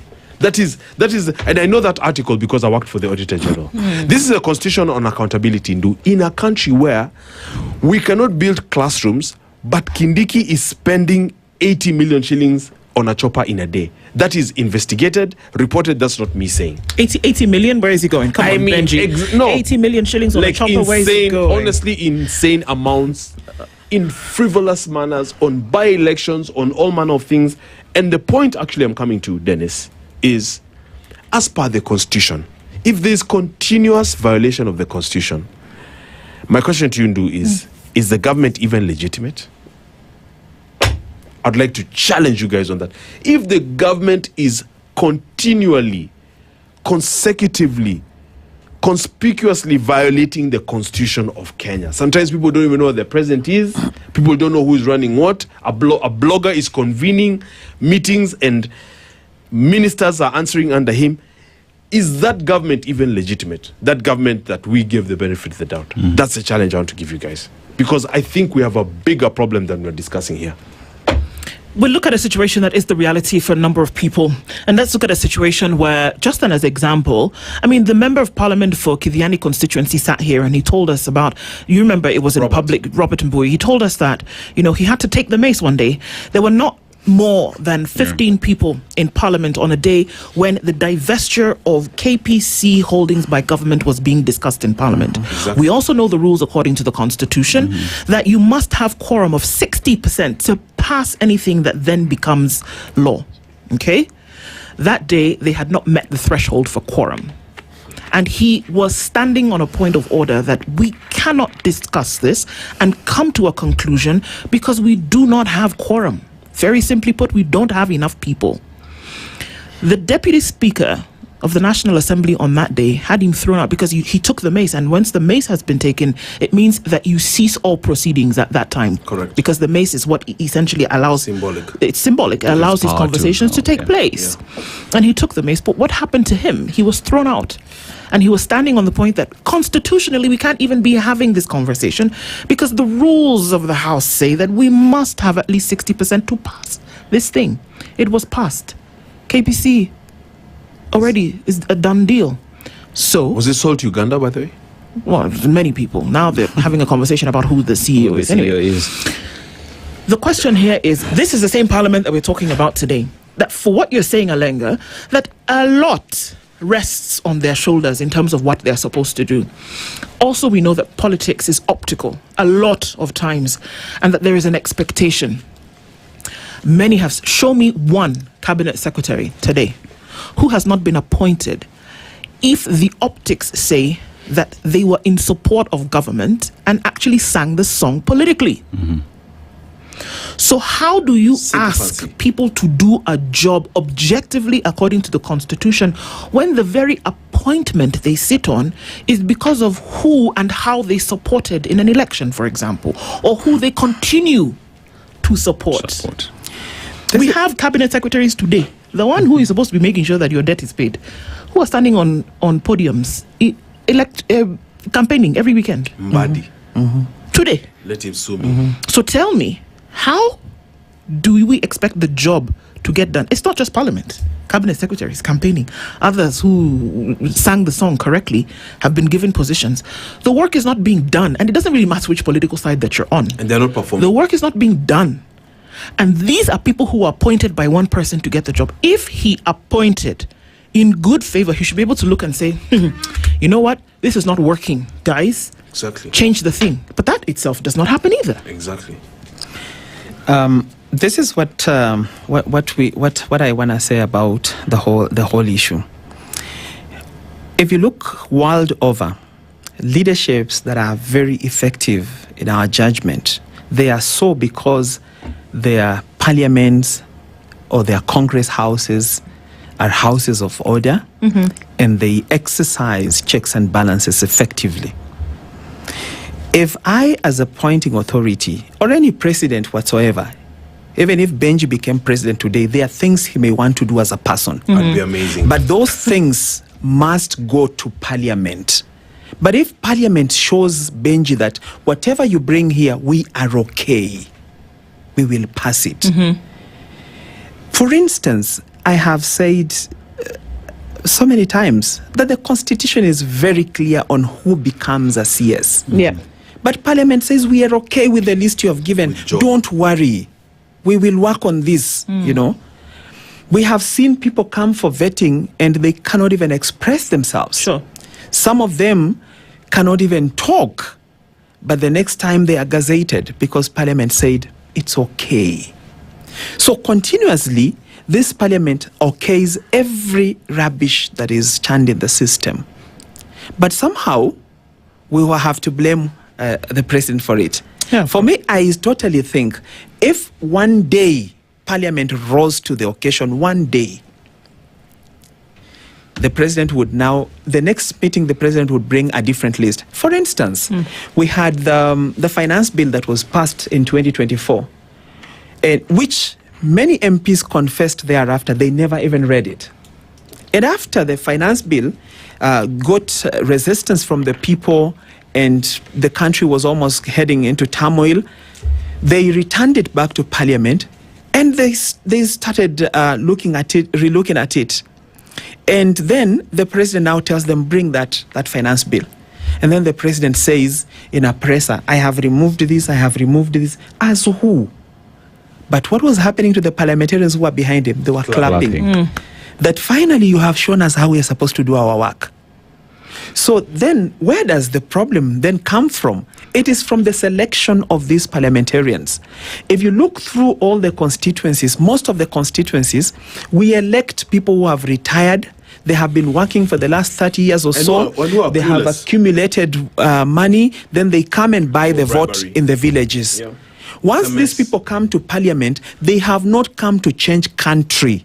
They have come to sustain themselves after retirement, to ensure they have medical, that they can fly to South Africa and any other countries for treatment. While singing the song of the executive. Yeah, they are not interested in changing the country. So where does the antidote to this problem lie?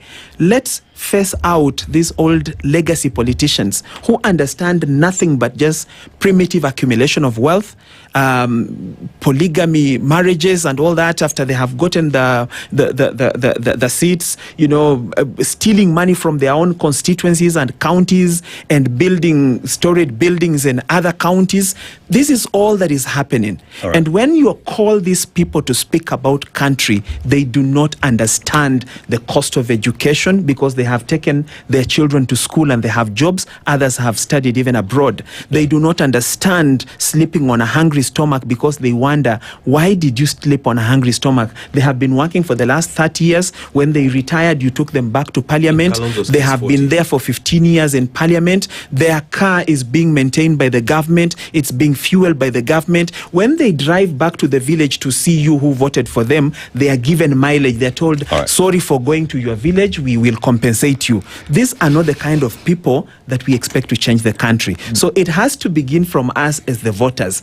Who are you sending to Parliament? Are you sending someone who shares your plight? Are you sending someone who is young enough to live through the consequences of their decisions? Or someone who is just waiting for God to take their lives? Benji, you came with receipts today. You came with the Constitution, and you've raised it enough times. And the Constitution pretty much is the cardinal. I love this country. Yes, is the cardinal rule that everybody plays under, regardless of who you are in the country. And what party? And today we look at decisions that are being made that contravene the Constitution. Case in example, the individual who's been proposed to be the head at KRA is 62. He's overage, but we see that being pushed, and then he's being sworn in quickly. Which then asks, which then asks the question. So is the government even legitimate? Which then asks the question. Then asks the question. Yes, the Constitution of Kenya 2010, is it a suggestion to the minority of the country, whilst the majority respect the Constitution? Yeah, that's such a good question, Dennis, as we move to wrap up. The problem with the government is they look at law and as a constitution as a mere suggestion. This is why there's so many usurping of powers of courts. This is why there's so much acrimony even within the judicial system, because the packing of courts with special interest representatives, with incompetent folks, etc., it's basically an affront on the constitution. And it is, in my essay here, I talked about basically no reforms, that the government has resisted logic. The police force, which calls itself a service, is running like a ragtag militia headed by an unqualified, shy, cornered man after his predecessor ran away. That was the other guy, Kome, who ran away after the protests. And all these things are intertwined because the constitution spells out how things should be done, how security should be run, and you find that security is being run. You know, there's so many. You guys were talking about killings in the morning. How one of your old guys used to say, one of your team here, that every time there was one fatality, the country is in shock.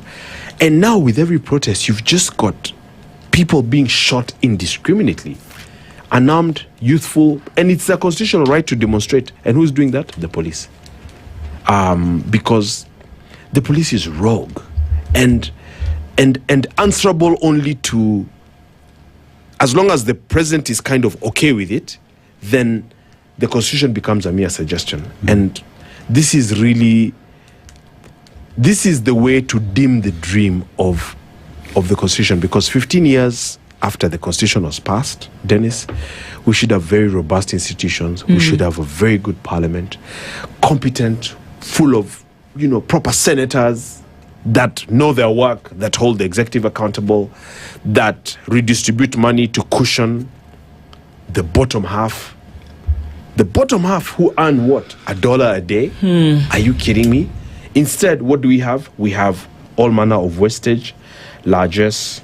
And if I can just wrap up on that same line, when you ask me what the problem is with the government, Ruto continually castigated the 2018 handshake, saying, how do people campaign against you and then you bring them into government through the back door?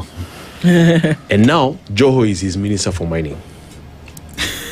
You see, so again, in campaigning and taking a position and then turning around and doing exactly the same thing, while you're not, it's one thing to be out of touch as a cool kid who was born in status, etc. It's quite another thing to be a chicken seller who understands the issues of Kanjo, who understands the issue of tamarking and joblessness, etc., and how difficult it is to do business, but then gets to the top, and now you have this situation that obtains.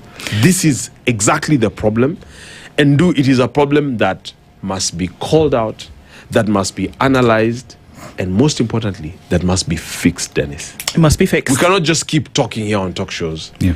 The problem on the ground is, if you do the cost analysis, as I have done under the oil price advocacy campaign, fuel prices are too high in Kenya vis-a-vis incomes. Other countries. Yeah, vis-a-vis income, services. What you can actually get for them. When you call me here next time, I'll bring the receipts and numbers. You'll be surprised, or you'll understand why a lot of Kenyans are going to bed hungry.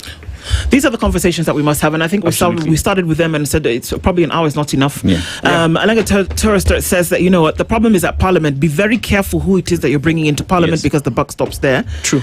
Benji says the country is in a mess, must be fixed. Exactly. And we must talk about it in order to get towards fixing. Thank you both, gentlemen, for being here this morning. Keep doing what you do. You guys, the show is amazing. Thanks for having me. Asante. Thanks for having my brother.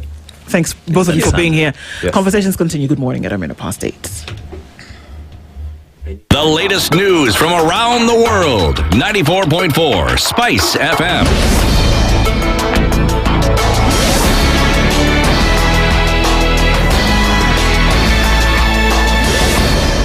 Good morning. This is the news. I'm Sheila Tembor. The death of gospel singer Rachel Muthoni Wandeto has taken a new twist following the arrest of a taxi driver linked to the arson attack that claimed her life. The suspect, identified as Josiah Njeri, is expected in court today as detectives continue with investigations into the incident that shocked the nation. Rachel died on Monday at Kenyatta National Hospital after sustaining severe burns when she was allegedly doused with petrol and set ablaze. The arrest comes amid growing concerns over rising cases of sexual sexual violence and femicide in the country. Amnesty International says at least 8 women are killed every week in Kenya, with those aged between 18 and 35 being the most affected. Reports from Amnesty Kenya International, that is in April 2026, show that at least 8 femicide cases are reported each week. This means that about 1 woman or girl is killed every day in Kenya. Rachel's death triggered protests in Nairobi, with women marching from the Kenyatta National Hospital mortuary to Vigilance House to demand justice and stronger action against gender-based killings. As leaders continue to comment on the incident, the family of the deceased has called for thorough investigations and cautioned against politicizing the matter. So as a family, we cannot talk conclusively because that's why the DCIs are there. Because, online can say anything.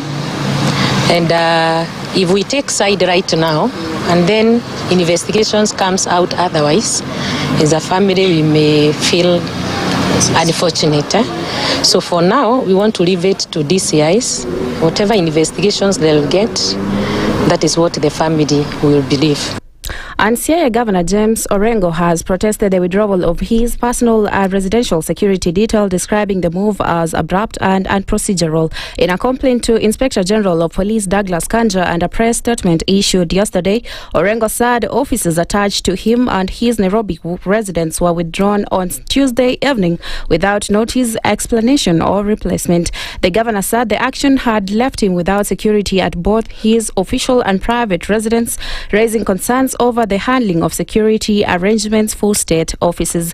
Orengo maintained that security for public officials is a constitutional and statutory entitlement meant to ensure they perform their duties without fear or interference. He has now demanded an explanation from the National Police Service and called for the immediate reinstatement or replacement of the officers.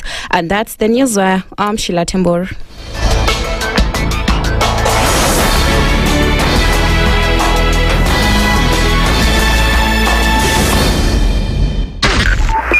.5 Spice FM, Kisumu. The following takes place from 6 a.m. to 10 a.m. every weekday on Spice FM. SRC's mandate is constitutional. It's not an advice. It's actually something we must do. Must do. Like now, you abandon, of course, the narrative of Wheelbarrow, Mutomjengo, Mamamboga, and all those, that rosy narrative. Your expenditure is 3.3 trillion, and you're collecting only 2.5. Out of that 2.5, you're spending 1.8 trillion to service loans and so forth. That the CDF kit, it's itself a symptom of corruption. This is the Situation Room. The only way to start your day.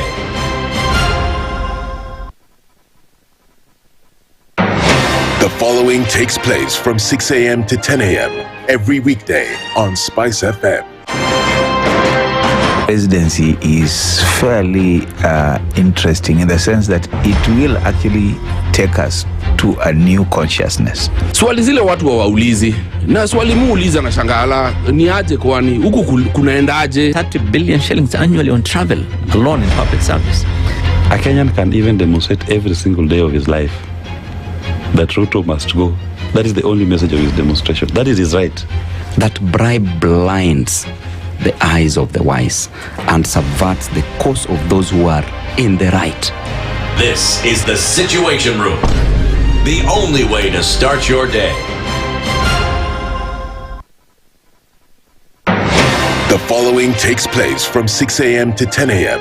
every weekday on Spice FM. He is himself actually has admitted that he bribed members of parliament, so... he admitted that he bribed members of parliament? Well, when he said... The government. Yeah, when he said that he gave the 10 million was for what? We're always quick to point faults in somebody else before you look at your own faults as a person. If it was Kanu's day, hii amuka naye leo, ungekuwa umeenda mbali sana hii. So when we must celebrate you. There are 600 million people now globally estimated to be living with diabetes in the world. So it is a major health problem. It's the largest single disease rising pandemic that we're dealing with right now. The Situation Room, Kenya's biggest conversation. mature, intelligent talk every morning. Spice up yourself.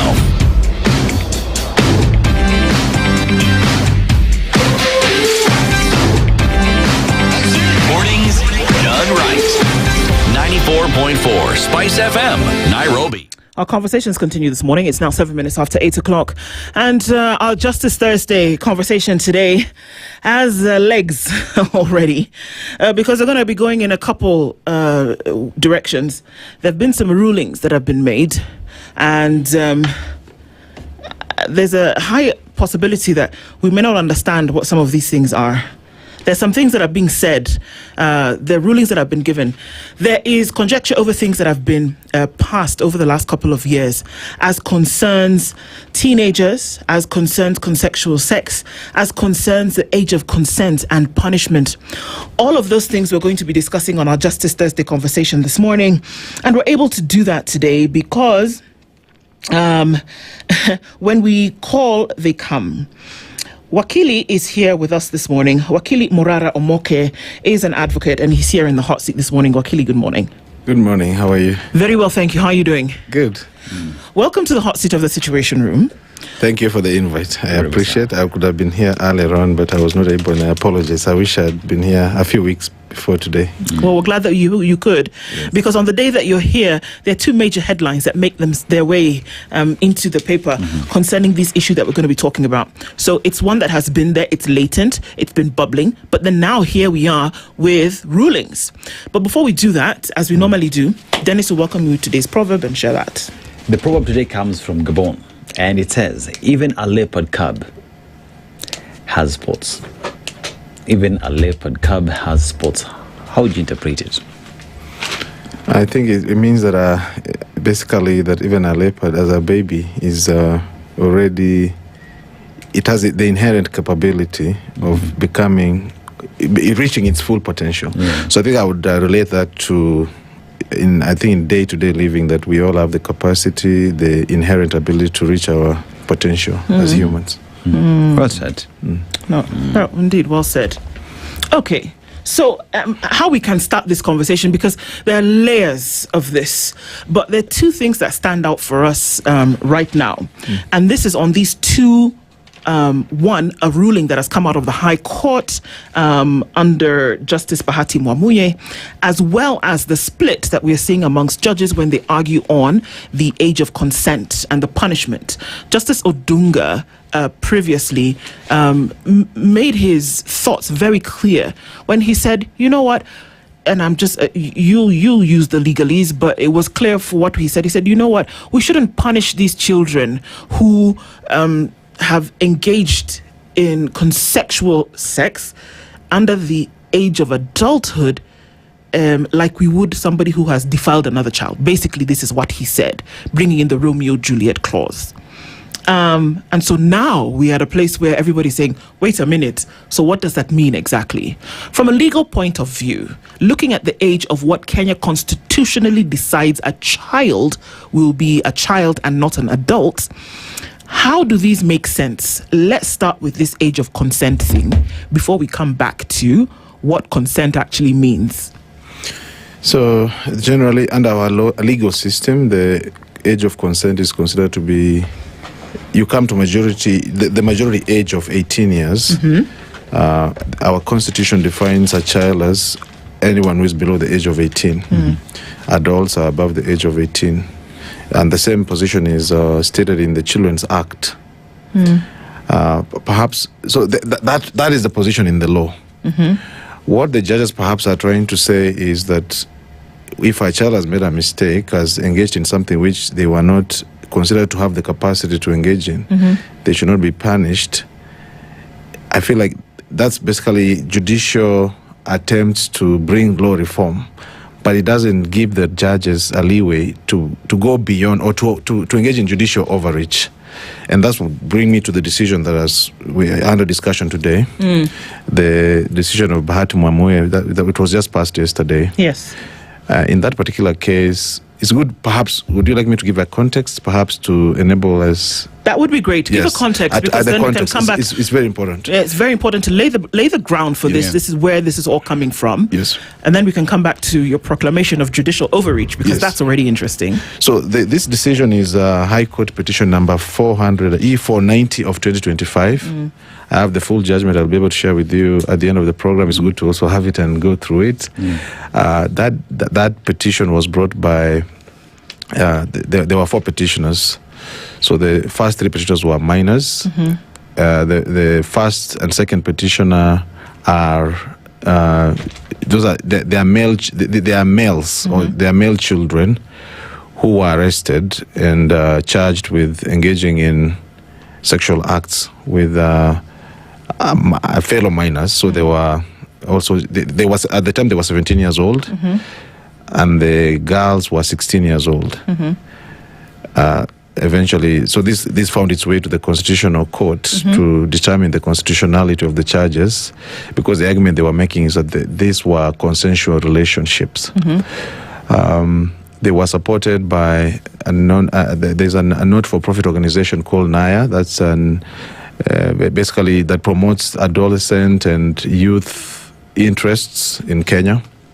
And there were other parties that came in as interested parties. But the case before the court was basically seeking interpretation of Section 8 of the Sexual Offences Act.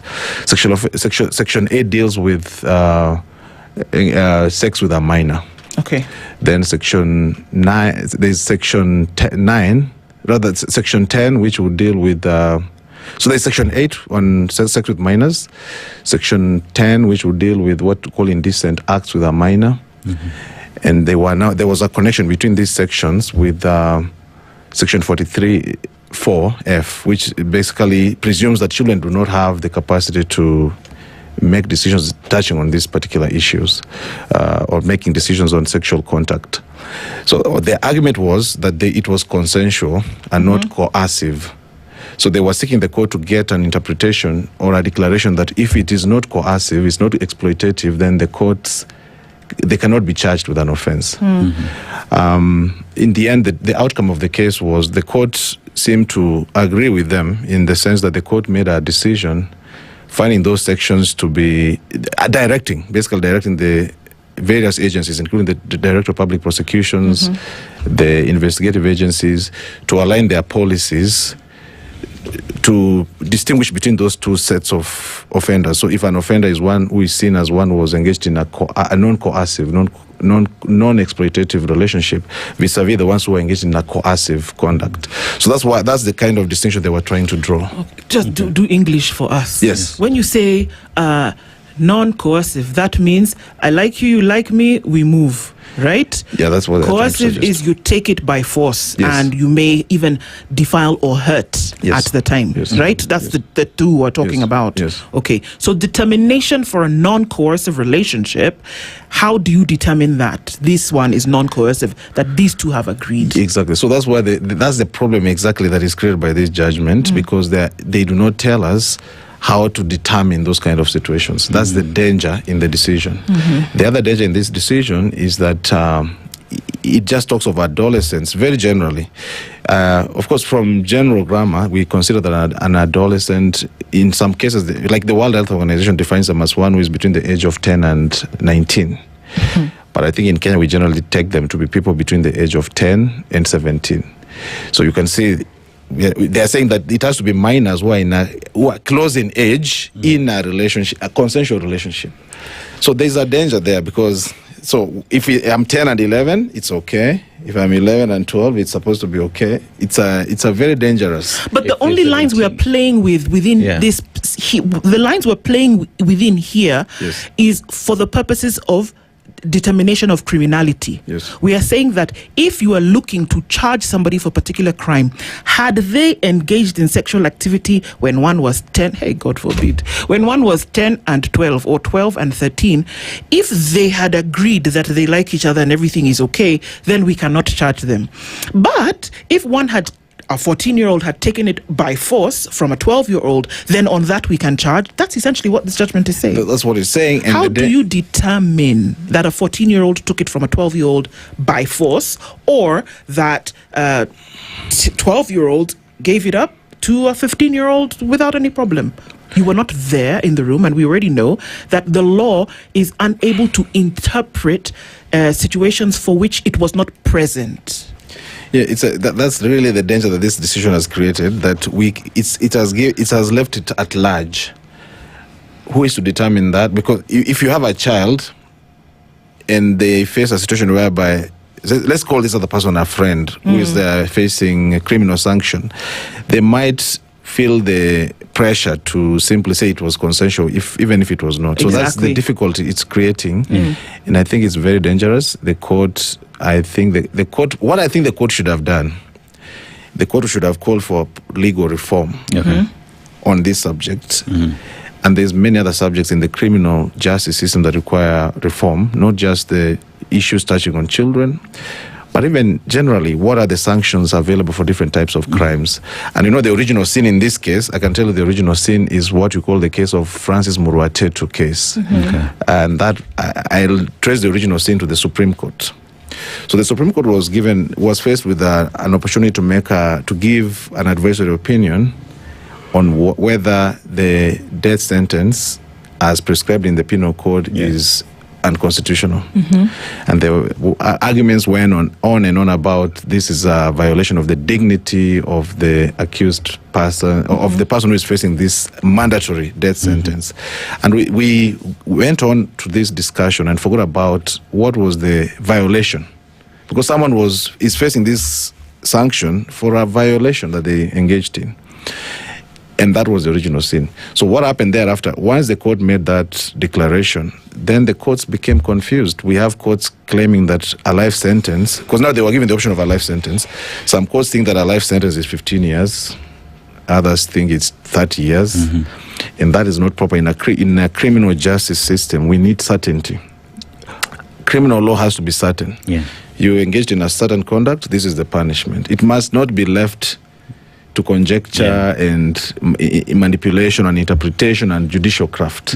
So the original sin is in the Muruatetu case. It is the Supreme Court which caused all these problems, and now it is cascading down the hierarchy, the hierarchy of the court system. Wakili, you mentioned about the Sexual Offences Act, which is so clear on what needs to be done whenever this happens, right? Yes. But here now, with this ruling that has come from the court, we find that the investigative agencies in the criminal justice system, so the ODPP and say the DCI or the police, when they're investigating this, has this just made it more difficult for them to even present a case in court? Because at the end of the day, when you are now investigating, you have to come with the burden of proof.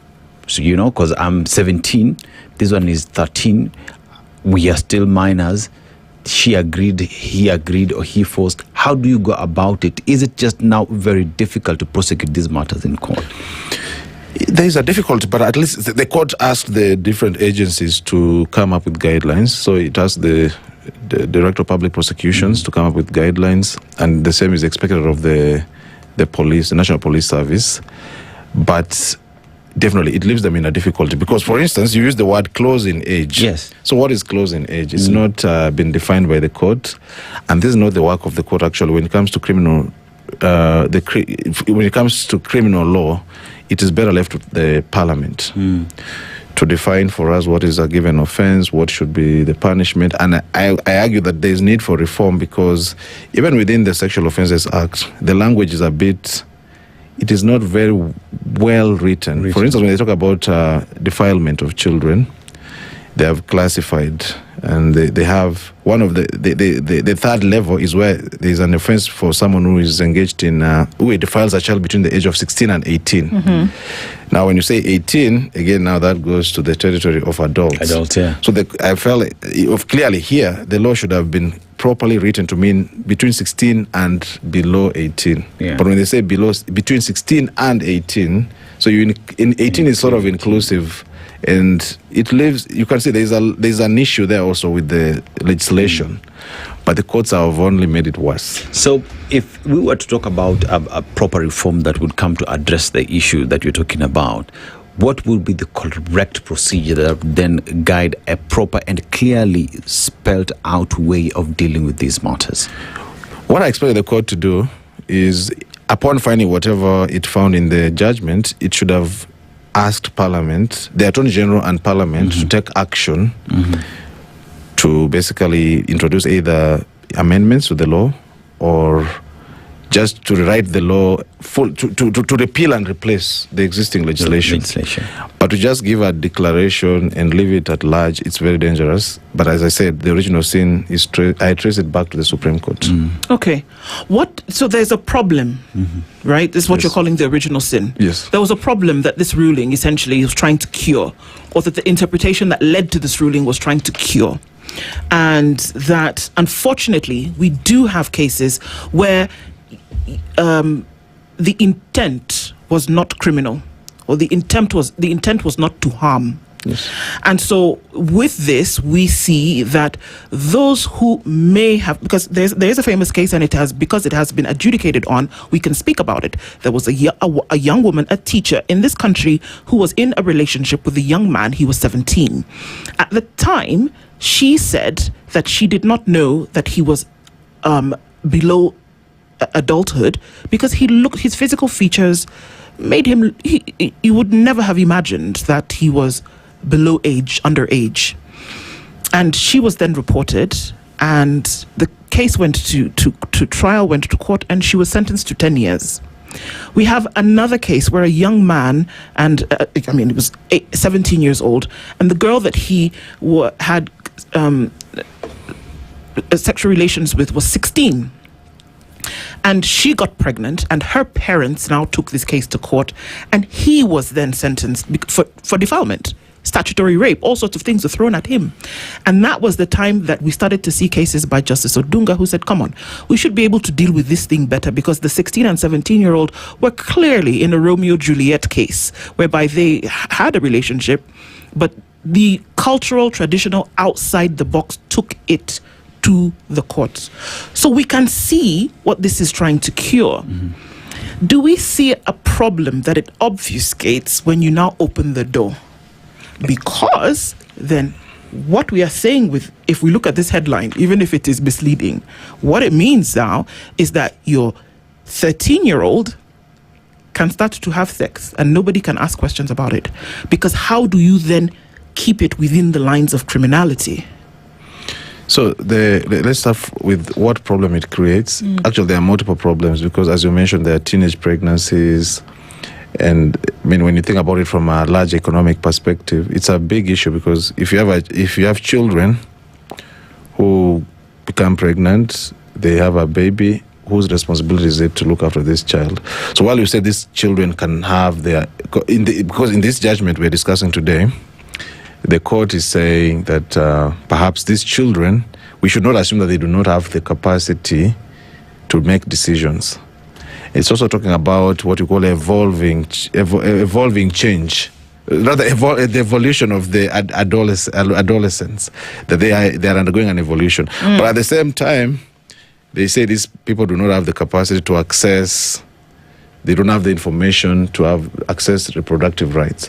So there's some internal contradiction. If we have to go that way, then we must think about the whole picture. How do we protect these children against getting into pregnancies? If we just say it's an open check, it will become a monster which you cannot control.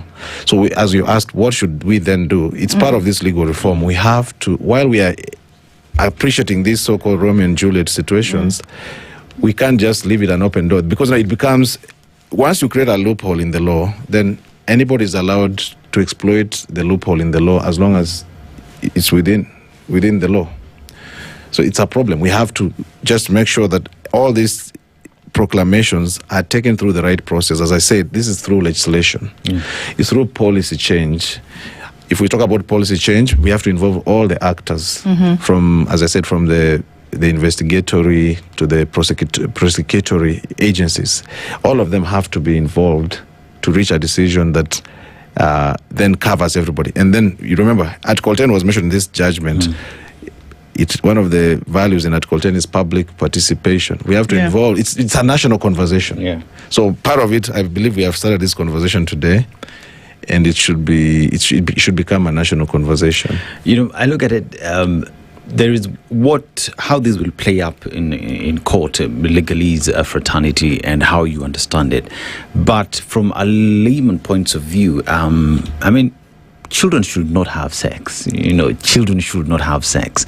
And the law should then be able to come up with a way that controls that from happening, But that we see this play the way it is. Parents need to come in. We have all the children rights activists, people who deal with children, to also be part and parcel of this conversation. Do you reckon then that if this push for the change and the reforms that are needed comes from, say, parents and the society at large, we would see then even Parliament picking it up and ensure that necessary changes are put in place?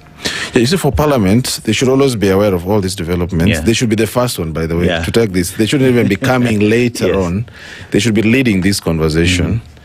They should come up with a legislation to deal with it. Because, as we said, there is a lot of change, as recognized even by this judgment. But this change has to be managed because we have to protect the children. At the end of the day, children need our protection, our care, and we can't just say, now, we leave it to them. They are old enough to do whatever they decide to do because we think that the world has changed. I think we can't just leave it open-ended. Judges are also split on the age of consent and, what kind of punishment should be preferred on that.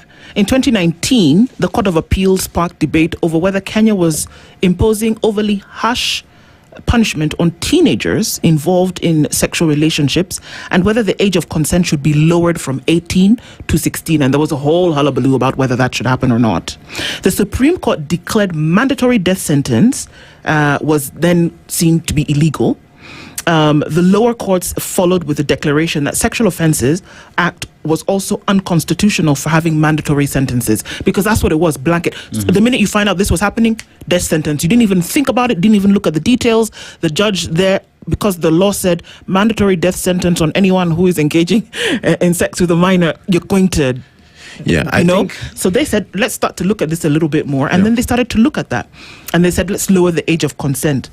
Now, they're still saying we need to lower the age of consent, and it's still a very public conversation. The Court of Appeal proposed as the age of consent down from 18 to 16. Judges ruled the country to consider changing the Sexual Offences Act, citing lengthy jail terms imposed on young men convicted of defilement, and they said it was too long. I would agree on that. And I think the Court of Appeal had a better approach because they engaged in what I would call judicial restraint. While they saw the need for these changes, they did not right off the bat make declarations that would cause occasional a chaotic situation like the Supreme Court did or like the High Court has done in this particular decision. What the Court of Appeal said, I think, is that's a good approach. It's a proposal, and I'm saying this is a proposal that should be picked by the appropriate agencies. In this case, the Parliament, working with the Attorney General and other stakeholders, they should now be working on a legislation. Let's have a conversation, as I said. Let's have public participation. Let's discuss and see if indeed in our country we feel comfortable to go with 16, whether it's 15, whether it's 17. But it should be a national conversation. That's one. Number two, on the issue of punishment or criminal sanctions in our country, I would also agree with the Court of Appeal that we need a reform, a criminal law reform, looking at offences, because I think that in our statute books we have offences that do not even make sense, because we have offences like loitering, offences against vagrants, such kind of language that was from the colonial times. So we need to look into these statutes, clean them up. Because criminal law deals, law is, there's something called behavior of law. The law is trying to regulate our behavior, and it comes with the necessity. So we have to look at the offenses that we consider to be, that ought to be curtailed by the law today. Let's look at a new list. Let's look at the sanctions. What I call the original sin in the Muratetu case can be resolved very easily through legislation. We need to sit and decide. If someone took the life of another person, will you still argue that this person has a right to human dignity under Article 28? So they have right to dignity but not the victim? You see, that's a very contradictory It's a very contradictory decision. Yeah. And what makes it a little bit more sticky, Wakili, here is that this ruling by Justice Mamuya yesterday talks about the consent between two minors underage. Now, if you can say that a minor can give consent to another minor, but we still uphold that a minor should not be able to give consent to someone who is an adult, right? Because that's still criminal. Yes. Even with this ruling, a minor giving consent to an adult is not possible in Kenya because the age of consent is 16. Well, is 18, but it's being debated for 16. Yes. So how can a minor give consent to another minor, but not be able to give consent to an adult? Same minor. How can that be the case? Yeah, and those are the right questions to ask. And I think what happens sometimes in our court system is some of these litigations happen. We don't really pay attention until the decision comes out. I think that if an argument like that was presented to this court, maybe the court would have come out with a different decision. But when they sat, in this case, everybody's agreeing with everyone, and the court thinks, maybe it's the right time. We bring in a lot of foreign judicial precedent. Like in this case, they relied heavily on South African decisions. When you look at the Mruatetu case, it was all about foreign decisions from the European Union to countries that are not even, I wouldn't think that they are democratic enough for us to be considering their judicial precedents. And they analyzed the foreign precedents and they decided now that death sentence is unconstitutional, just from the blue like that. Instead of saying, let's have parliament look at it. So the Supreme Court decided to become the legislature. They wrote the law. And there's a lot of confusion that has happened between that time and now. Because initially, once that decision was given, they were applying it to all manner of cases, including the sexual offenses, by the way. Before now, they came up with the Mruatetu 2, where they were saying, it's only for this kind of cases involving where there's a death sentence. But the problem is that once you open the door, how do you say, okay, we're going to allow the fly in, but we're not going to let the mosquito? We'll allow the fly, but the butterfly and the moth, how do you tell them to stay outside the door? Because the thing is that you don't have an intricate enough sieve to then say, we're going to open it up a little bit, but we're only going to keep it within the confines of two consenting minors. You can't do that. Reality doesn't give you the leeway to do that. And we would assume that the court would then interpret and adjudicate, knowing full well that when you open the door, all the vermin flies in. Exactly. Maybe what I would have expected the court to do, they would have said, you can do it as long as the parents have consented. How about that? So how many kids are going to come and face the parents and say, I've made a decision that I'm going to engage in ABCD? Because I think what even makes it more difficult to do is, leave alone even giving a consent as an... Because there is the age factor that has been mentioned in that you have to be close in age, right? But remember, a child or adolescent, we've said, is 13 to 17. So that means someone who's 13, according to the law, if it's someone who's 14 or 15, they're closer to age. But if someone who's 17, they're far ahead in age. So if a 13 goes ahead and gives consent to 17, is that crime? But yet they are within the same bracket.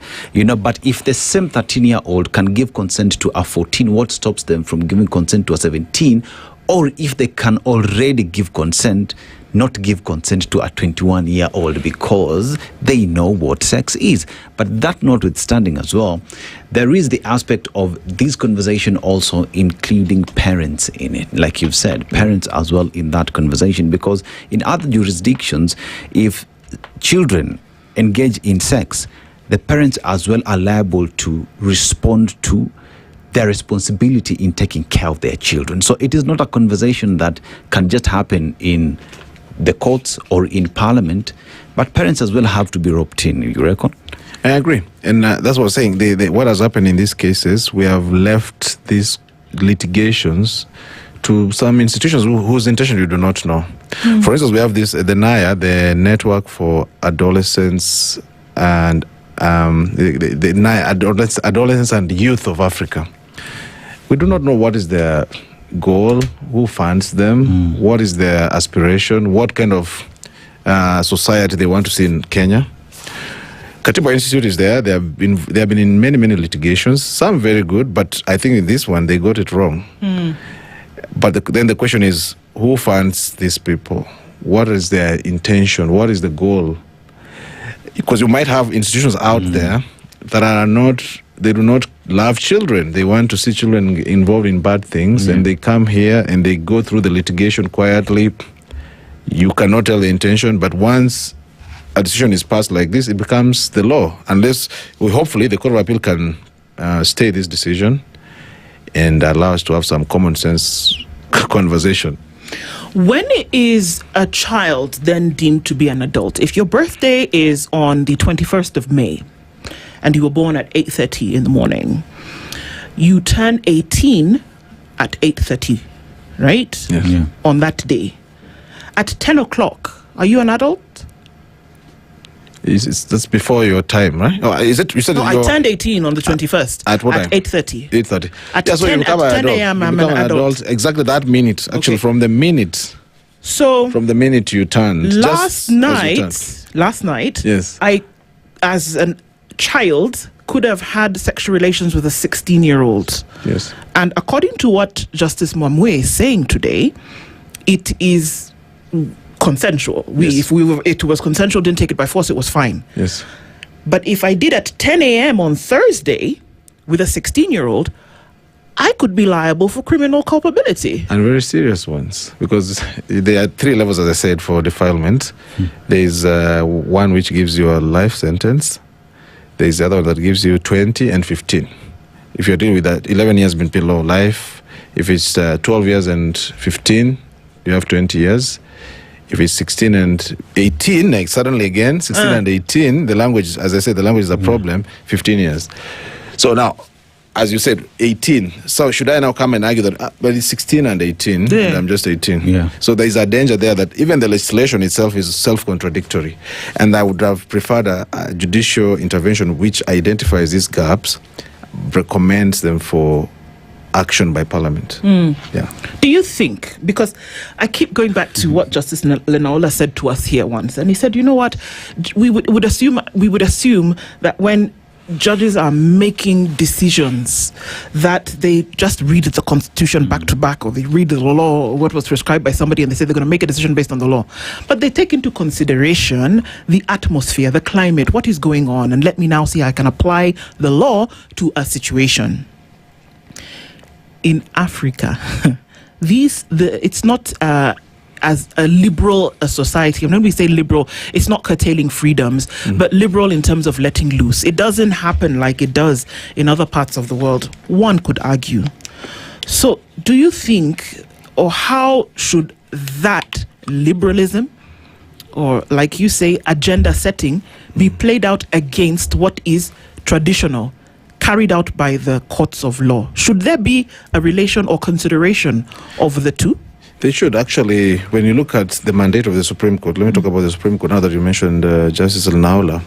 The Supreme Court, one of the obligations they have is to interpret and develop the law in line with our customs. They have to consider the customs.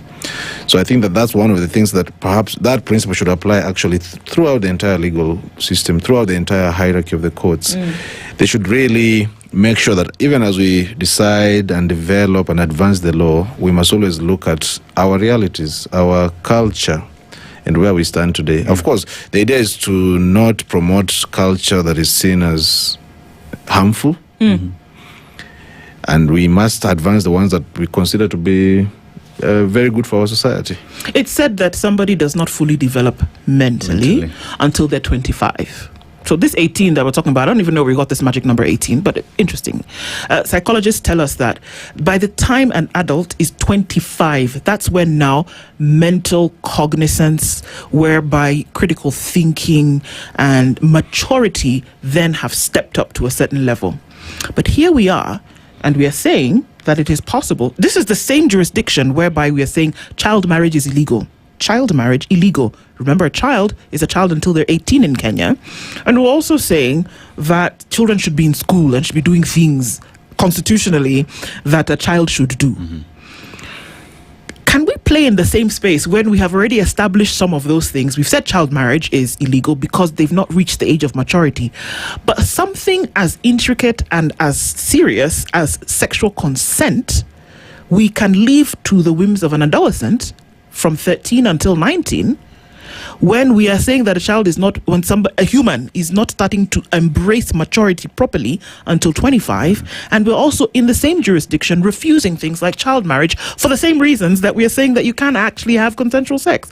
How do those things play in the same pool? That debate really needs to be, and it's a very intricate debate, I would say. Because, you talk about what the psychologists have said. There are also others, biologists, saying that you have your metabolical age, and there's your age. So there are issues here. But I would say that if we have to make decisions touching on age and when you're allowed to make a decision, we need to have clarity. I dare say some 40-year-olds don't even know what they're doing, but okay, conversation for another day. Yeah, we need to have clarity, and we need to avoid internal contradictions, because you can't, as you said, you asked if this child can consent to another child, why shouldn't they consent to an adult? So those are very serious questions to ask, and they need to be answered. And the way to answer them is, let's have a legal reform, at least on the issue in the area of criminal law. Remember previously, people were allowed. 15-year-olds would get married 15 years plus before these law reforms came in with the Children's Act and the Marriage Act. Before then, people would marry at the age of 15. There was a reason why we moved away from the 15, because there were children who were being married off, and they were basically they were not going through the education system. So education was being put in jeopardy. They were getting into marriage when they cannot even understand what they are doing. They are too young to decide. At that time, that's what we were told.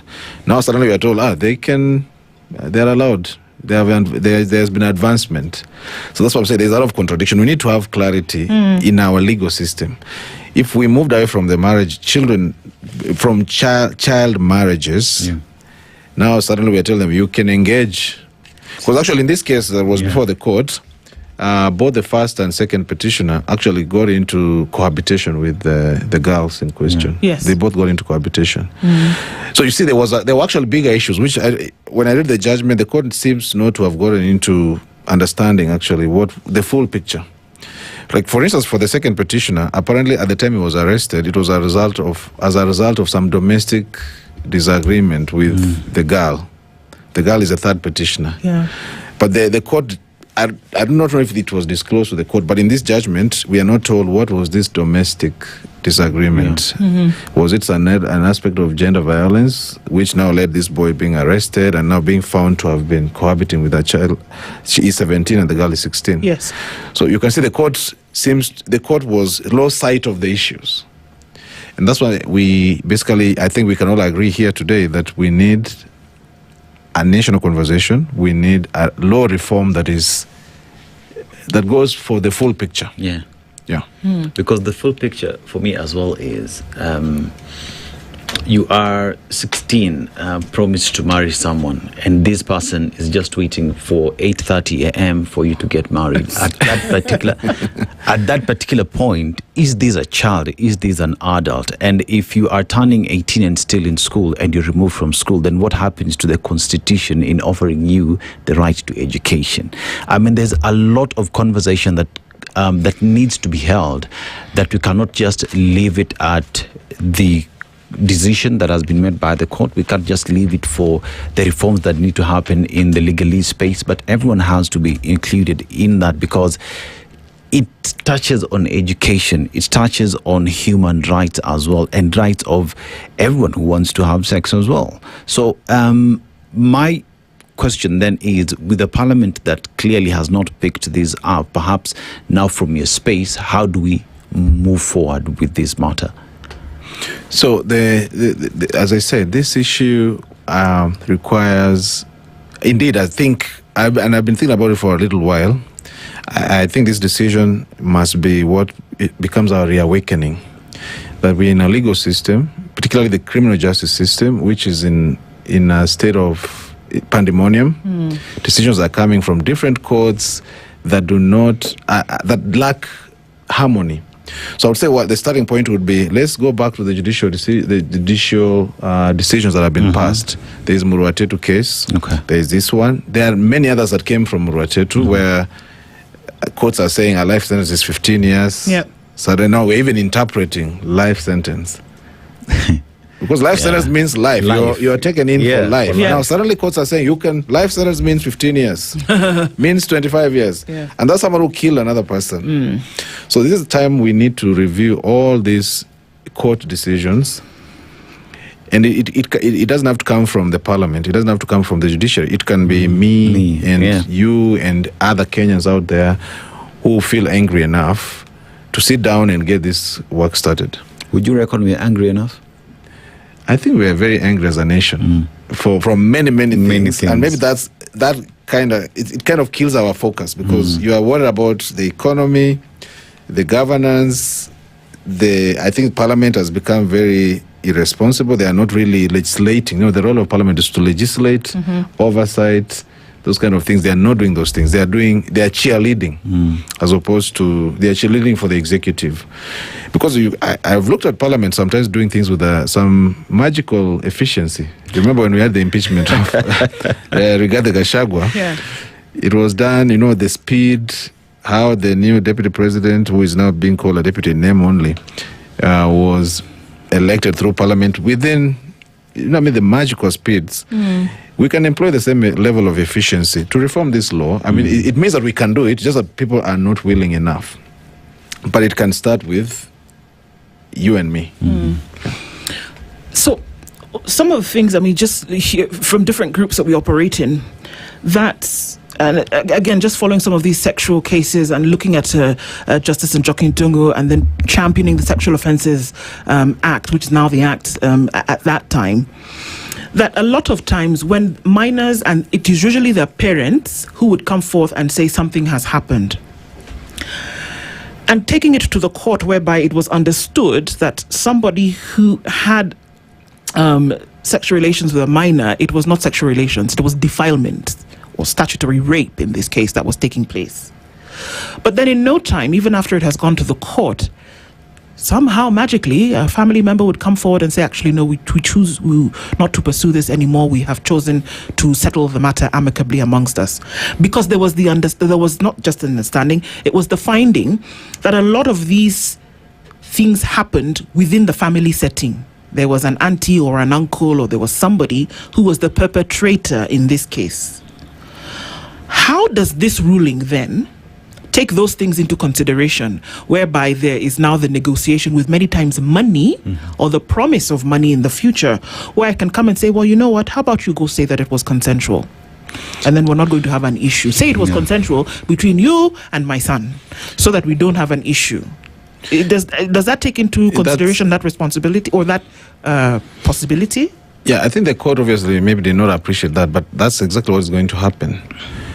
All the situations will be turned into consensual.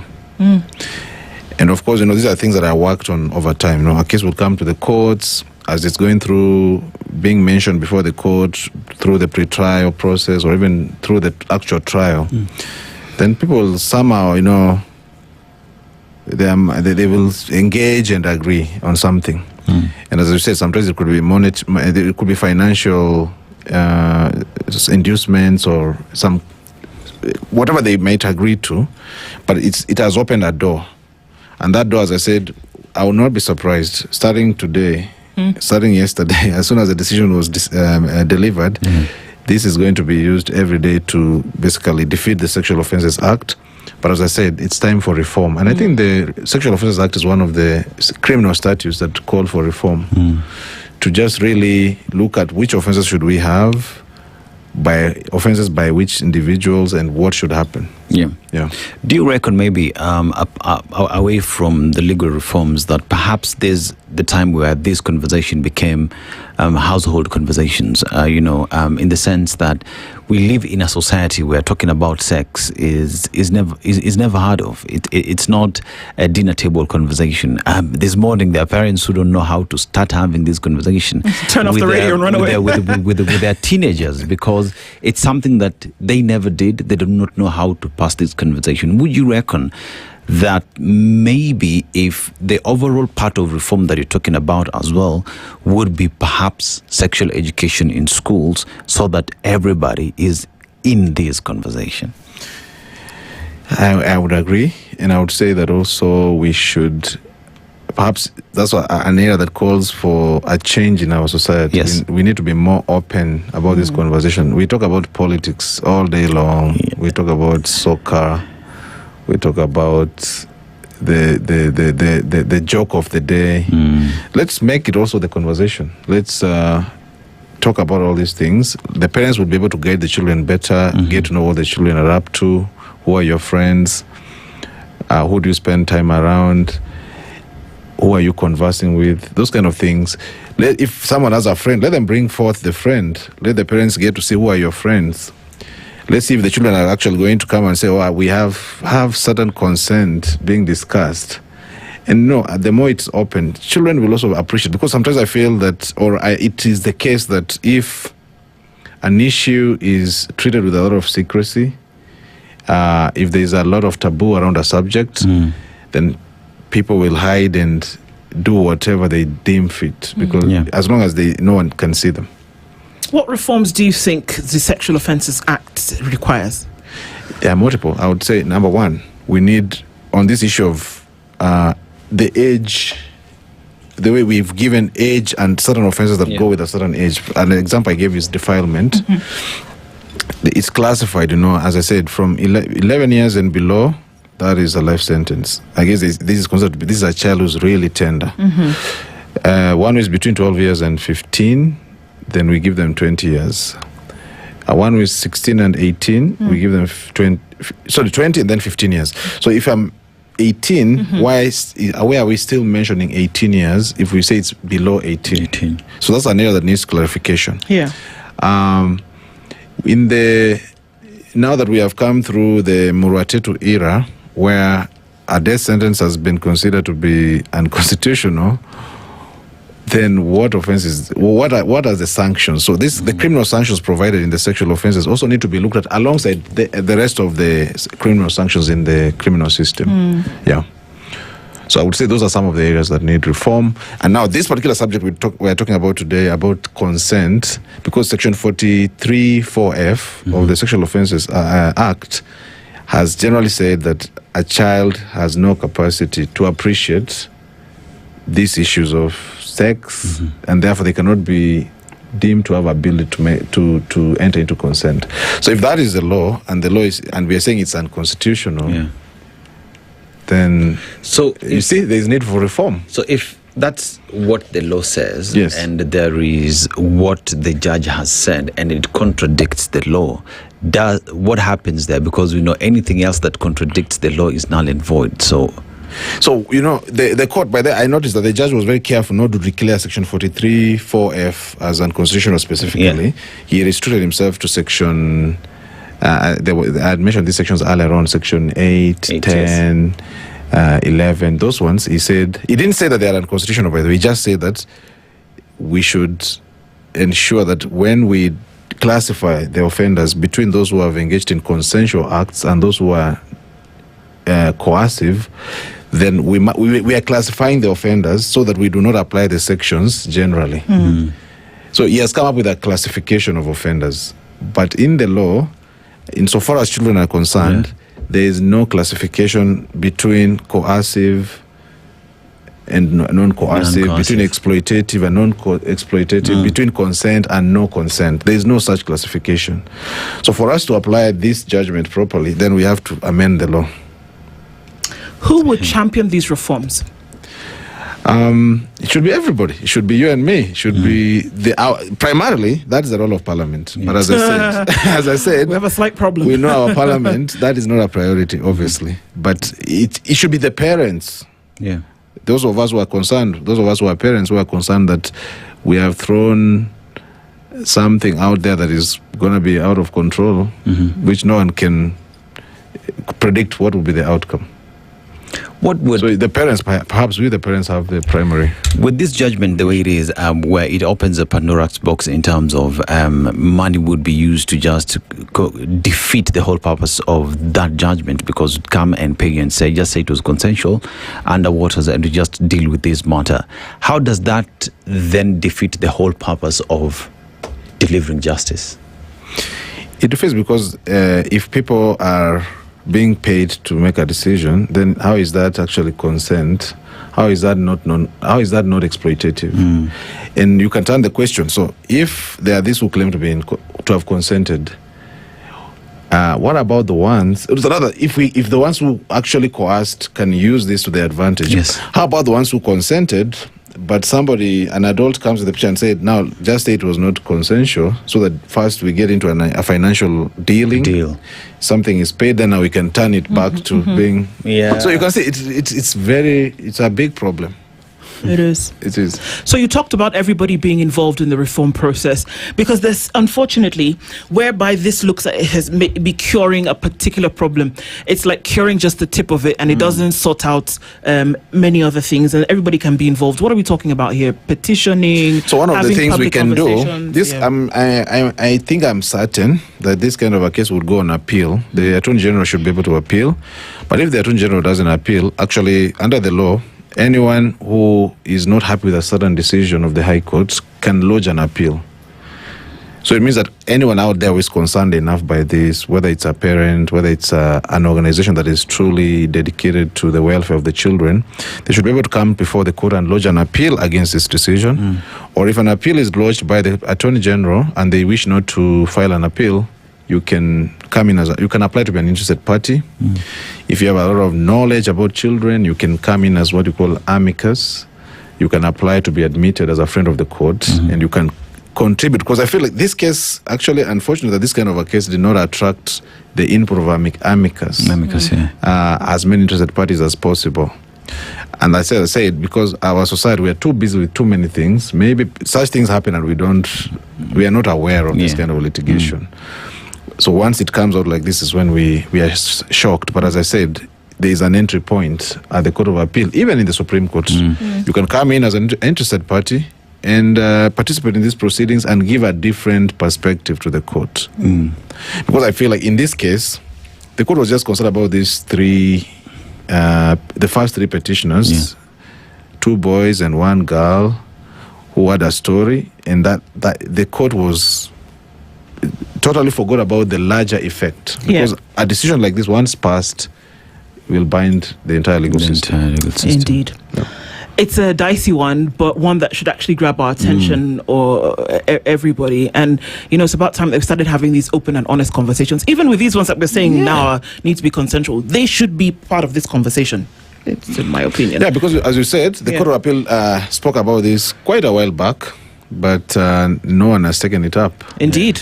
But as you can see, there's all these things are coming together now. There's Muruatetu, there's what the Court of Appeal has said, there's this decision by Mwamuye, and this is the time, perhaps, that we should do something.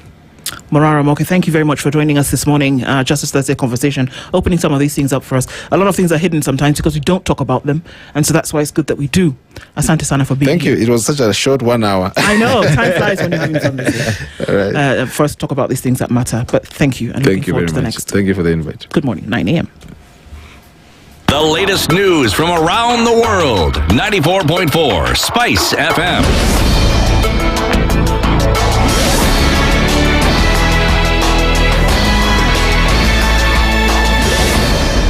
Good morning. This is the Newswire. I'm Sheila Tembor. The country has enough fuel stocks to last at least 1 month despite global supply disruptions, EPRA says. Speaking in an interview with a local TV station, EPRA Director of Petroleum and Gas, Edward Kinywa, said the country holds about 23 days of diesel and 28 days of petrol, with additional vessels awaiting discharge at the port of Mombasa. We have enough stock to last us over. For diesel, for example, we have 23 days stock. For super petrol, we have 28 days stocks. That's about 225 million liters. And that is not to mean that we don't have vessels that are lined up waiting to discharge. In fact, as of today, we had to hold back a vessel because the system is full. He attributed a stable supply to government import deals and said suppliers are sourcing fuel from alternative markets, including India. Kinywa further explained that shipments through the Red Sea using smaller vessels have increased delivery cost due to reduced economies of scale.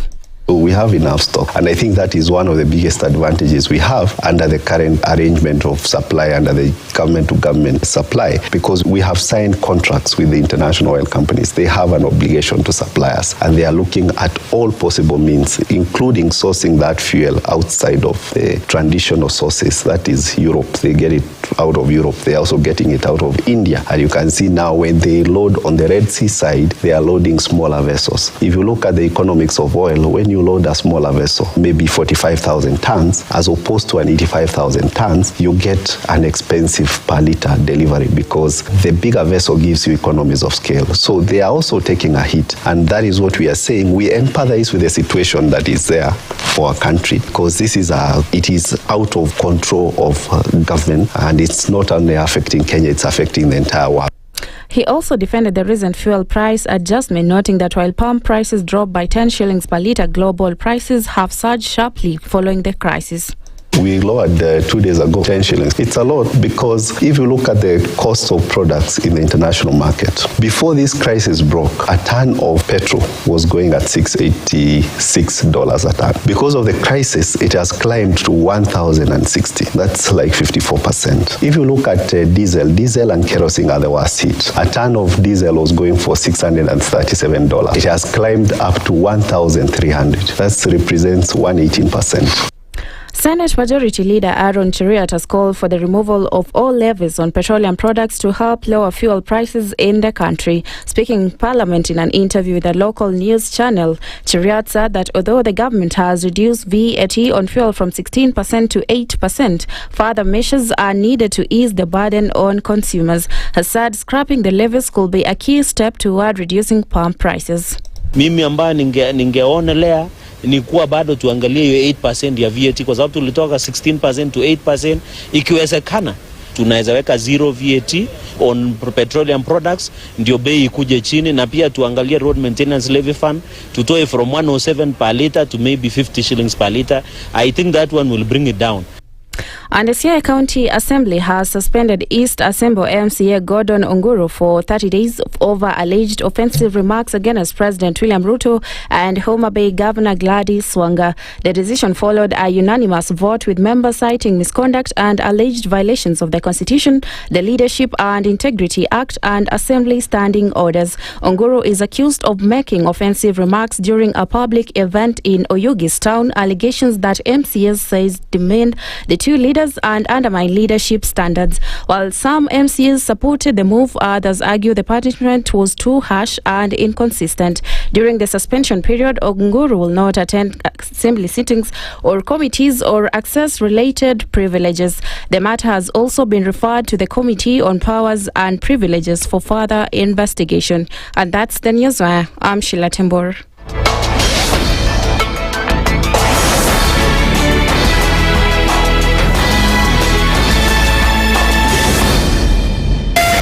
.4 Spice FM, Nairobi. The following takes place from 6 a.m. to 10 a.m. every weekday on Spice FM. We look at the utterances of leaders who are aligned to broad-based, who are initially in ODM. We thought they stand for something. Now they've been exposed. Because we are a third world country, we are poor. And not because we don't have resources, but we have been robbed senseless. Look at the wasteful expenditure. Look at how large government lives.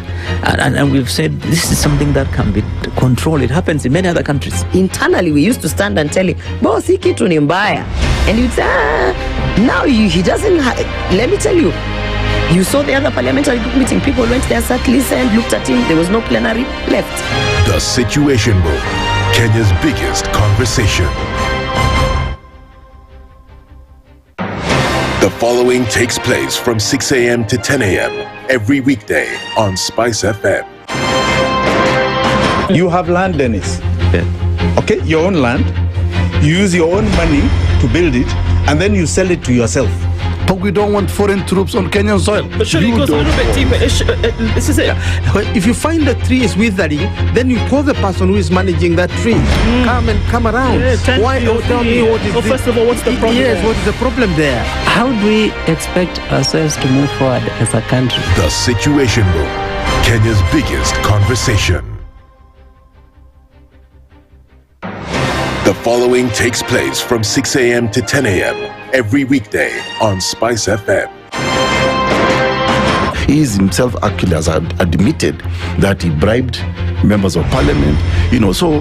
he admitted that he bribed members of parliament? Well, when he said... The government. Yeah, when he said that he gave the 10 million was for what? We're always quick to point faults in somebody else before you look at your own faults as a person. If it was Kanu's day, hii amuka naye leo ungekuwa umeenda mbali sana hii. So and we must celebrate you. There are 600 million people now globally estimated to be living with diabetes in the world.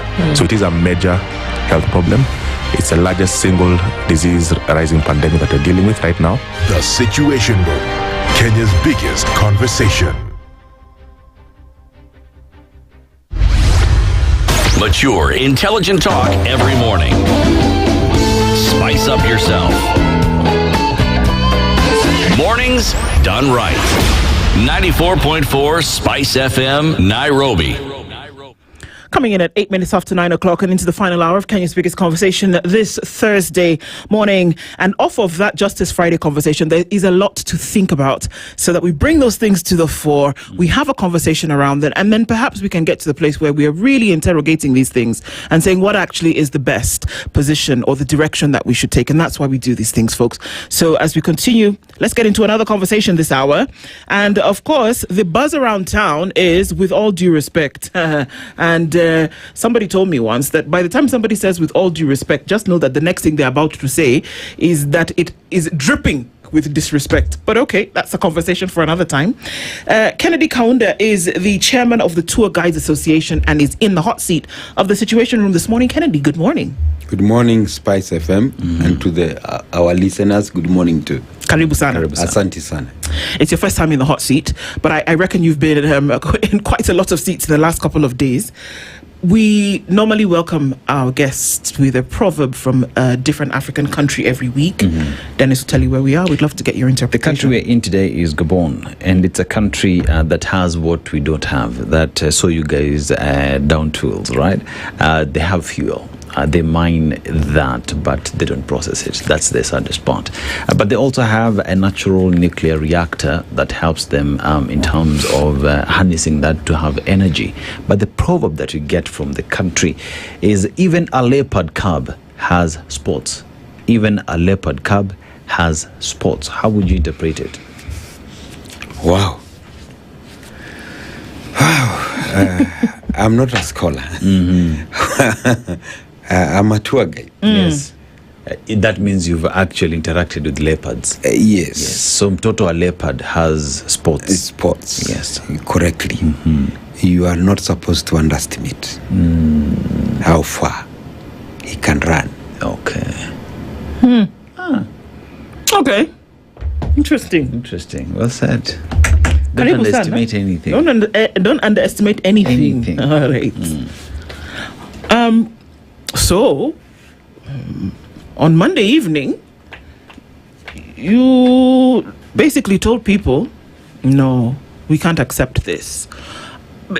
Different from many other questions that you may have been asked. What was going through your mind at the moment when you were standing in the company of other people from the industry and you said to them, excuse me, with all due respect, this is not what we agreed. What was going through your mind at that point? I came there with a goodwill, expecting that we were going to have a reduction on fuel. People may wonder why I am in this, because we have had a perception where people say that it's a matatu sector industry.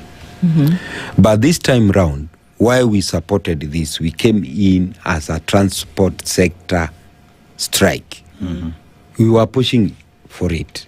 And that is why we came in and advised, we formed a committee under the leadership to include all the players, from tourism industry to the mining people, to the people who are drilling, to those who transport parcel, to the commuters, truck drivers. Every one of us, we were in an inclusive moment that we want to set things straight. Because fuel increase in Kenya if you ask me as a tour guide, most of our clients who are brought up with our employers, who are tour operators, they gave out all the costs based on the on that price which was then last year. And remember, all our travelers, they plan their trips 3 months, 6 months, 1 year. And now here we have our government, which we love so much. They come one day and announce an increment on fuel. And that is why I was present in that meeting, because we are gearing up towards high season, where we are going to have a lot of tourists, either domestic or international.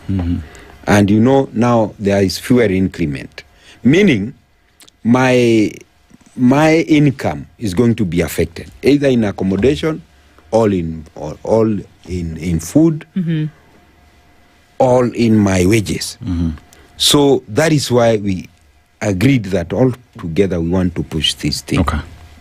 And I expected that the government is going to be kind enough and to have us agree, at least somewhere. So there was a stalemate because the meeting took five hours. Yes. There was, we had to break in between so that we are able to consult about 3 times. And time was going, it was almost heading to midnight. So that is where the CS Chilchil and Opio and I said, okay, we have to agree on something. So what are your conclusions? So we told him, we are not going to agree. What we do now, we need to suspend the conversation, take it forward to another day. That is what we agreed. And then, on the table, we said, okay, go consult again. Maybe you come up with another conclusion. So they went out, promising to come in so that we decide what to tell the media people and our Kenyan people. Surprisingly, what Opio and I, our honorable CS, started delivering as a speech or as a statement was not what we had agreed. And in my mind, being a tour guide, I'm trained to give authentic information, to tell true stories. So that is why at that moment I said what was supposed to be said. Okay. So what you had spoken about in the room, because all of us media we're waiting, so we know what's going to happen tomorrow. So from about when we were told that you were going to a meeting 3 o'clock, 4 o'clock, 5 o'clock, 6 o'clock, people are not coming out. How far? So after 5 hours, what was being said is not what you agreed on. Is that what you're saying? You've come out of the room, there's a press conference, everybody's there, all the cameras are out, people are waiting.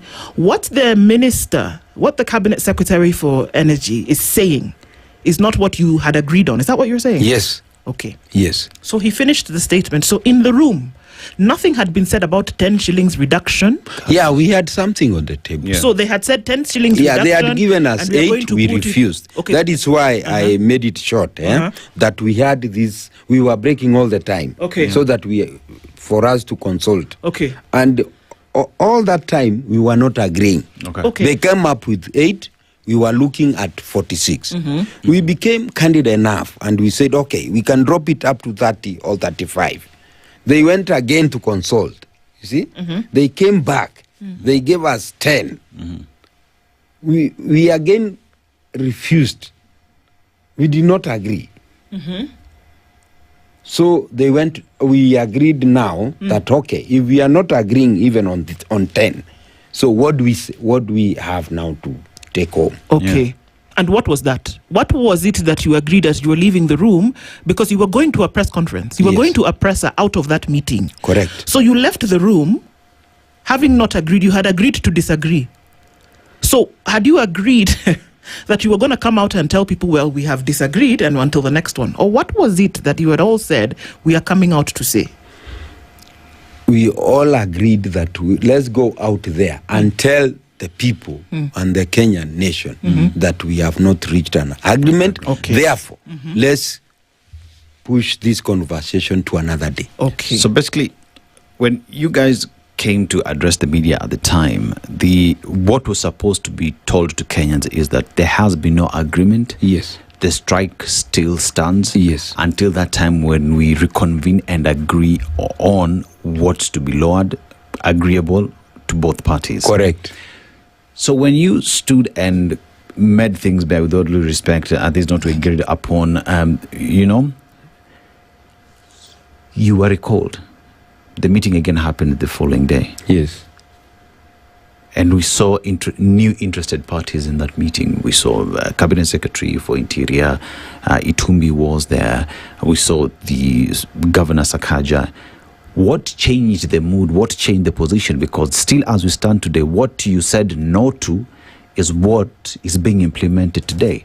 What changed? Because the 30 or 35 shillings that you are asking for has not been effected. We still operate with the 10 shillings that was reduced and 38 shillings that was increased on kerosene. What changed in the second meeting? Remember that we are living in interesting times. I made a statement, rushed home. Yes. Receiving many calls. From who? From people. Who? Because I didn't know that it was breaking news. Yes. So I slept over, only to wake up in the morning. People, my son telling me I'm the one trending now. After that, we were also reaching out to one another. And we said the way we left that night, evening, we want to approach this thing now, all of us together, all the stakeholders, all the players. And we committed to ourselves that let no one be called separately. So let all of us have an inclusive meeting if the government wants to call us. So I was not surprised. When I was called, I had not known that there was a meeting going on. Because no one was we have a wall. Yes. There was no communication. The communication came through a phone call. From whom? From our other partners. Okay. And we have leaders on that way. Okay. You see, on a normal day, communication usually happens in this WhatsApp group where all of you guys we created a wall for all of us. For all of you guys. Yes, so from the commuters, all the stakeholders. So why then was communication then coming through a phone call as opposed to these united group that you formed where communication was supposed to happen? The leader who is supposed to give the communication is supposed to update members. Yeah? Yes. Each time, each day. Okay, this is what is happening. We are expecting this. Okay. So that day, we were informed by a phone call. Another friend called me that, are you aware that there is a meeting going on in the deputy president office? Me, I knew it was deputy president. In fact, when I left rushing there, I went to the deputy president's office, only to be told, no, it is in the president office at the CS. Yeah? I told him, no, I'm not aware. Then he said, the other guy told me he is far. He cannot make it. And the way he had the conversation from the one who called him, that the meeting is almost over. So, being the person who was trending, I said, oh, wow, I cannot be left out. I took, the one who called me told me, where are you? Wherever you are, take the fastest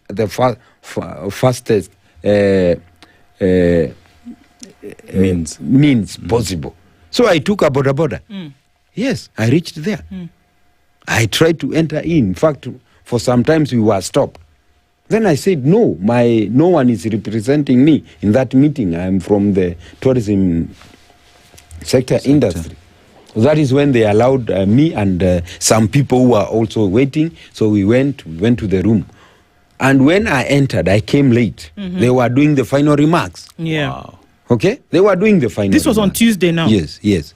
And I'm sorry on this case because I'm one person. I don't know how to craft a how to craft what is not there. True. There, all what is not there. So, Kennedy, what you're saying to us essentially Yes. is that on Monday night, because you were visibly upset, the whole nation was visibly upset. Yes. That by the time we were going to bed midnight waiting for all of this, it was clear that we were at an impasse. There was no agreement that was going to be made. Correct. But the same arrangement that had been reached on Monday is the same arrangement that was reached on Tuesday. There is nothing that has changed, except for the fact that the industry players now said, okay, fine, we'll give you 7 days to do this, and if after 7 days we'll go back on strike. But what you're telling us now, you who essentially said this thing that you're telling us, Mr. CS, cannot happen because that is not what we agreed, and the meeting fell apart. Yes. You were not there on Tuesday until the end of the meeting. Correct. Does that mean that had you been there, you would not have agreed and you would have said, no, guys, stop all of this thing, had you been there earlier? Yes, because that was our stand. Okay. This is towards any other next meeting. This is Tuesday. Yes. Okay. Remember, we left there the previous evening, the previous night. Yes. And all of us took stand, and they were very happy. In fact, they said, I saved the nation. I even saved them. Remember that the majority who are there, they are Matatu industry people, and they are the ones who are now the leaders. They are heading our committee, and they are the ones whom we chose. Some of us, we travel. So you have to have people who are present there. If they can be called anytime, they are there. Okay. And in that case, there are those who are representing their circles from Matatu industry. So, Kennedy, you are still not happy with this 10 shilling reduction on diesel? Well, I'm not happy. I'm sorry to say. Please, anyone who will hear this, he has to excuse me, because we agreed that any meeting that we are going to be called upon, let us have one stand. That we want fuel increase to be reduced, to be lowered. If not 46, at least 35 to 30. So, you shook hands. In fact, they insisted that you be the one to say that we have reached an agreement, and you be the one to shake the hand of CS Opio Wandai, CS Kipchumba Murkomen. You shook their hands. Yes, I shook, because we were not enemy. And you, of course, but what you're saying now is that fundamentally you are not in agreement with the agreement that was reached. That is from me. I don't know about the others. You told if I was in that room that day from the beginning of the meeting, but on Tuesday, I could have excused myself if we had no agreement. I understand that, but come out you anyway. must understand how it looks. Yes. That on Tuesday, before 1 o'clock, yes, you had said we've reached an agreement. But now what you're saying today, on Thursday, is that actually I don't agree with what was agreed on. No, I never said we reached an agreement. And if anyone of them said that, not for me. Remember that they had already prepared who was going to talk. Yeah. Me coming in it was an afterthought. Okay. Because I was there. Out you. I was not going to speak that day. Okay. But my people, my other players in the industry and partners, stakeholders, they're the ones who said no. The due respect man has to say something, because as we stand now, this is the guy of the moment, and he's the one which the Kenyan people will hear. Kaunda, this is really troubling, because it is troubling me as well. Yes. On Monday, you stood on business and told off pretty much the cabinet secretary and called him out for lying. Because you had not agreed on that position. Correct. You went to sleep. And on a Tuesday, conversations were held by individuals that you trusted pretty much, because there was where you were having a conversation, that WhatsApp group, where conversations never happened. Only for you to hear that some of your members in that leadership were already meeting without you people having information, that you only showed up because someone else leaked that information to you that there's a meeting that is ongoing. Yes. You show up, you are stopped from getting in, finally you get in, but when you come out, a statement is given, but on Tuesday, you don't stand on business like you did on Monday. What stopped you from saying, I wasn't part of this. I do not agree with this. I stood with the business of the goodwill. That is what I did. I did not stood in the business of the agreement reached. Okay. There was goodwill. And that is the spirit which moved me to say something, because they fronted me and they said, with all due respect, you have to say something. Okay. But with all due respect, I had seen a goodwill, because during the final remarks, our Governor Sakaja offered himself as the guarantor. Of what? Of what?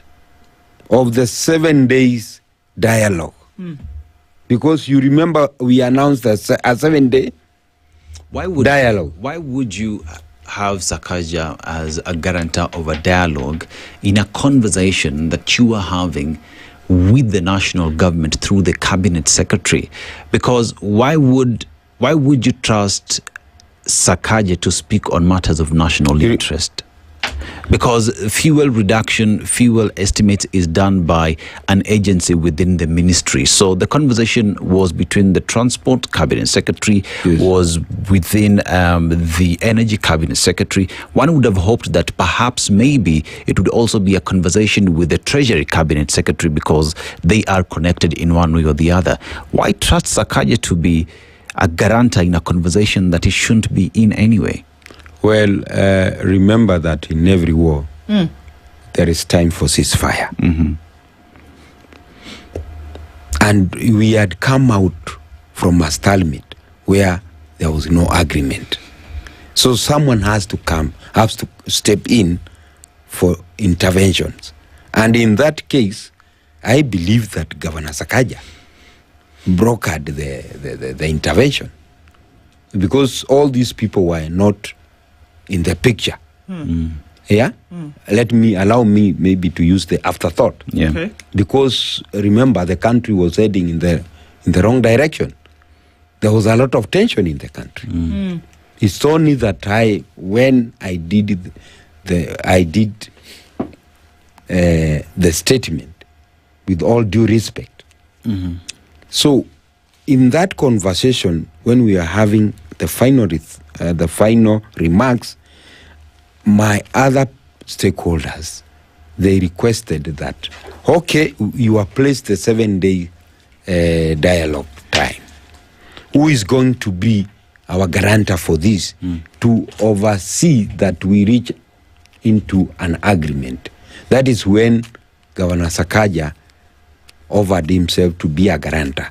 Being that, remember, that day, the 2 days strike, Sakaja had not collected any revenue. Okay? The city, things were not getting. The county of Nairobi, had being the CEO, had not corrected. Okay. So being a politician as he is, he was also suffering. And being a politician again, he placed himself as the common man. Remember, he was elected by the people of Nairobi. And the people of Nairobi were, he knows very well they were going to be on his neck. So he had, even if I was him, you would have done the same. I could have done the same to go and then he broker this deal. What turned your visible frustration on Monday night into happiness by Tuesday afternoon? I was not happy. I'm always an unhappy man. Even if you ask people where I live, where I work, I'm always a smiling man. My job allows me to do that. You were not smiling on Monday night, Kennedy? I was not smiling because someone was saying something that I didn't say. Now, what difference? The difference they didn't say anything different on Monday night than they did on Tuesday afternoon, except that we're going to keep it as it is. So diesel still remains 10 shillings less. Kerosene still remains 38 shillings more, right? What they've added to this is that 7 days will allow them, and today is day 3 already. day 2, maybe 5 more days to figure that out, right? What they've done is that they have said, we'll talk about it for 7 more days. Nothing has changed between Monday night and Tuesday afternoon, but your position has changed. With all due respect, something changed. Okay. Something changed, and this is what changed. Remember, we were to approach the meeting with all the stakeholders. Okay. Something happened, and some of us came in late. Yeah? The transport sector, most of the players who were on the front line were Matatu people. You enter into a room, and you find that your other colleagues has found a window. And that window was the 7-day dialogue conversation. And that is what changed in me. Yeah. And you see, sometimes I have told you, during the war, there is a ceasefire. And when ceasefire takes place, something has to happen. Okay. And that is what happened for me. I said, okay, fine, I've entered the room, you are my friends, because we were not enemy. I shook the hand, and we agreed now, we are going out. And then if we are going out, this is what we are going to say. There is a reduction of 10 shillings to stand for us between the 7-day dialogue conversation. Yeah. I saw a goodwill. For me, that is what made me... On whose part? Whose goodwill did you see? Goodwill from whom? From both parties. Who?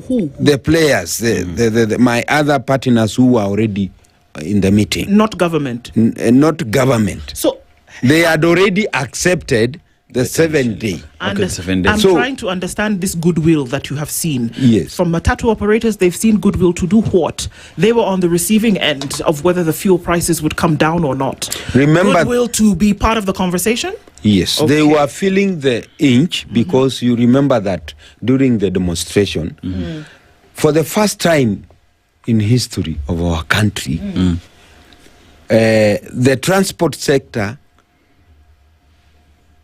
they placed their tools down, not on the road, but in the parking.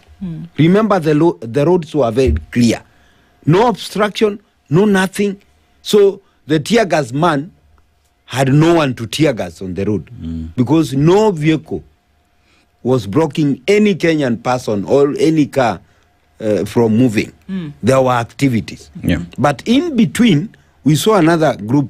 Remember, some people lost their lives, some property were losing. So we had to give in from our part. Okay. And when I found out that my people have given in for that goodwill, Just went along. I felt relieved because, okay, if this can save us, for us to reach into conclusion, then why not? Okay. Right. If you were me, what could have you done? So, Kaunda, I look at, I just want to repaint the picture here. Yes. On Monday, when the cabinet secretary was speaking, the very members that you speak about were quiet when the minister pretty much was lying to Kenyans. Yes. It took you to stand up and say, this is not what we agreed upon.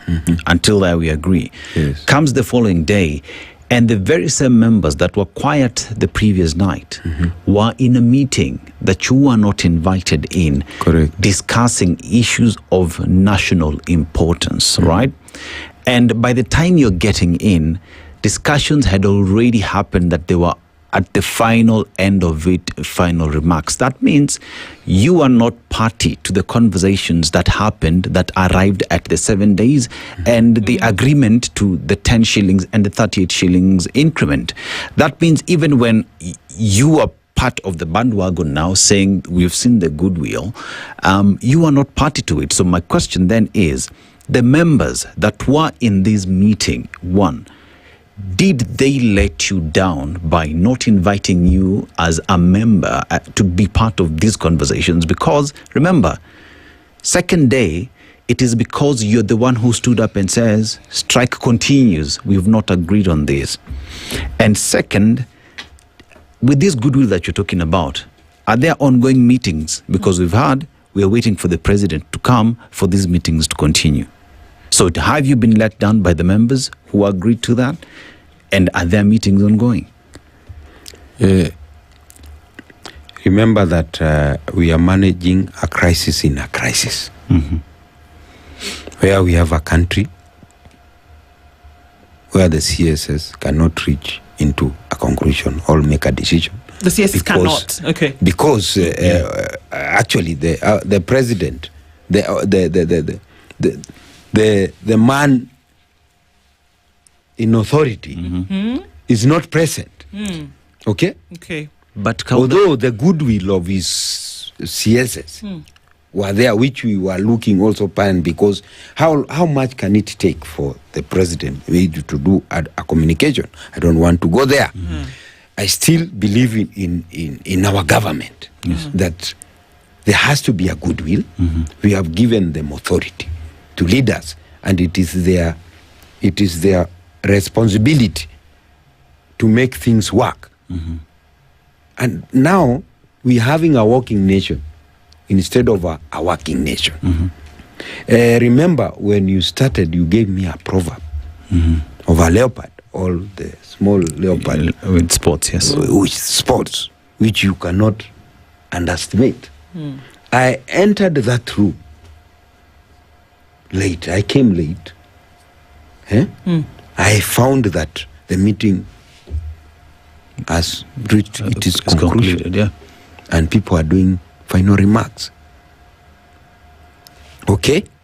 So, the way I estimated, if my people have seen that if we have these 7 days and it's good for us to have a dialogue, and then let's have it as a goodwill. And then the CEO of the county has given us an assurance that I'm here. If this does not happen, then we resume the strike. Okay. What would have happened if you were early for that meeting? Yeah. You on time. Meeting starts 9 o'clock. Calendar is there at 9. What would have happened in that meeting, based on what you know now? Yes. What would have happened if you were on time for that meeting, and then before 1 o'clock when we now broke the news? Remember that I'm not the only one who was not present. No. There were many people who were. We've already established that. Yes. But you, who essentially stopped this thing from going forward on Monday night, was not in the meeting on Tuesday until the last bit. I'm just asking, let's say that you were there on Tuesday morning when they started the discussions and the deliberations between whomever and where the governor was there. What would you have said? At the beginning, we've come back now and say, okay, guys, we're on the table. Let's start again. What would you have said? I could still refused and stood my ground that we had agreed that we need the fuel increase to be lowered. And if it is not, then I had already had my own conclusion. And my conclusion was I could have walked out and let the people of Kenya decide. Okay. Yes. Now, that obviously did not happen. It did not. But what you've told us is that you saw, since the other members, different industry, truckers, matatus, borders, whomever else within the transport industry, stakeholders within the sector, operators, they seem to have all come to an agreement whereby we said, okay, guys, let's give it 7 days, let's have a conversation. Did you feel they were compromised in any way? I cannot judge. I don't want to say because I never had the chance to sit in the meeting. Okay. Do you feel like they were compromised in any way? You know, I don't know how you can define compromise or interpret it. Because remember that most of our stakeholders, our players were not there. The petroleum people, the commuters, they were not there. Those who were there? Yes, for those who were there. Were they compromised? I can't tell. You can't tell. That is why I can say, you know, when you look at the leopard and you see the spots. Don't underestimate it. Don't underestimate it. Okay. I am the due respect man.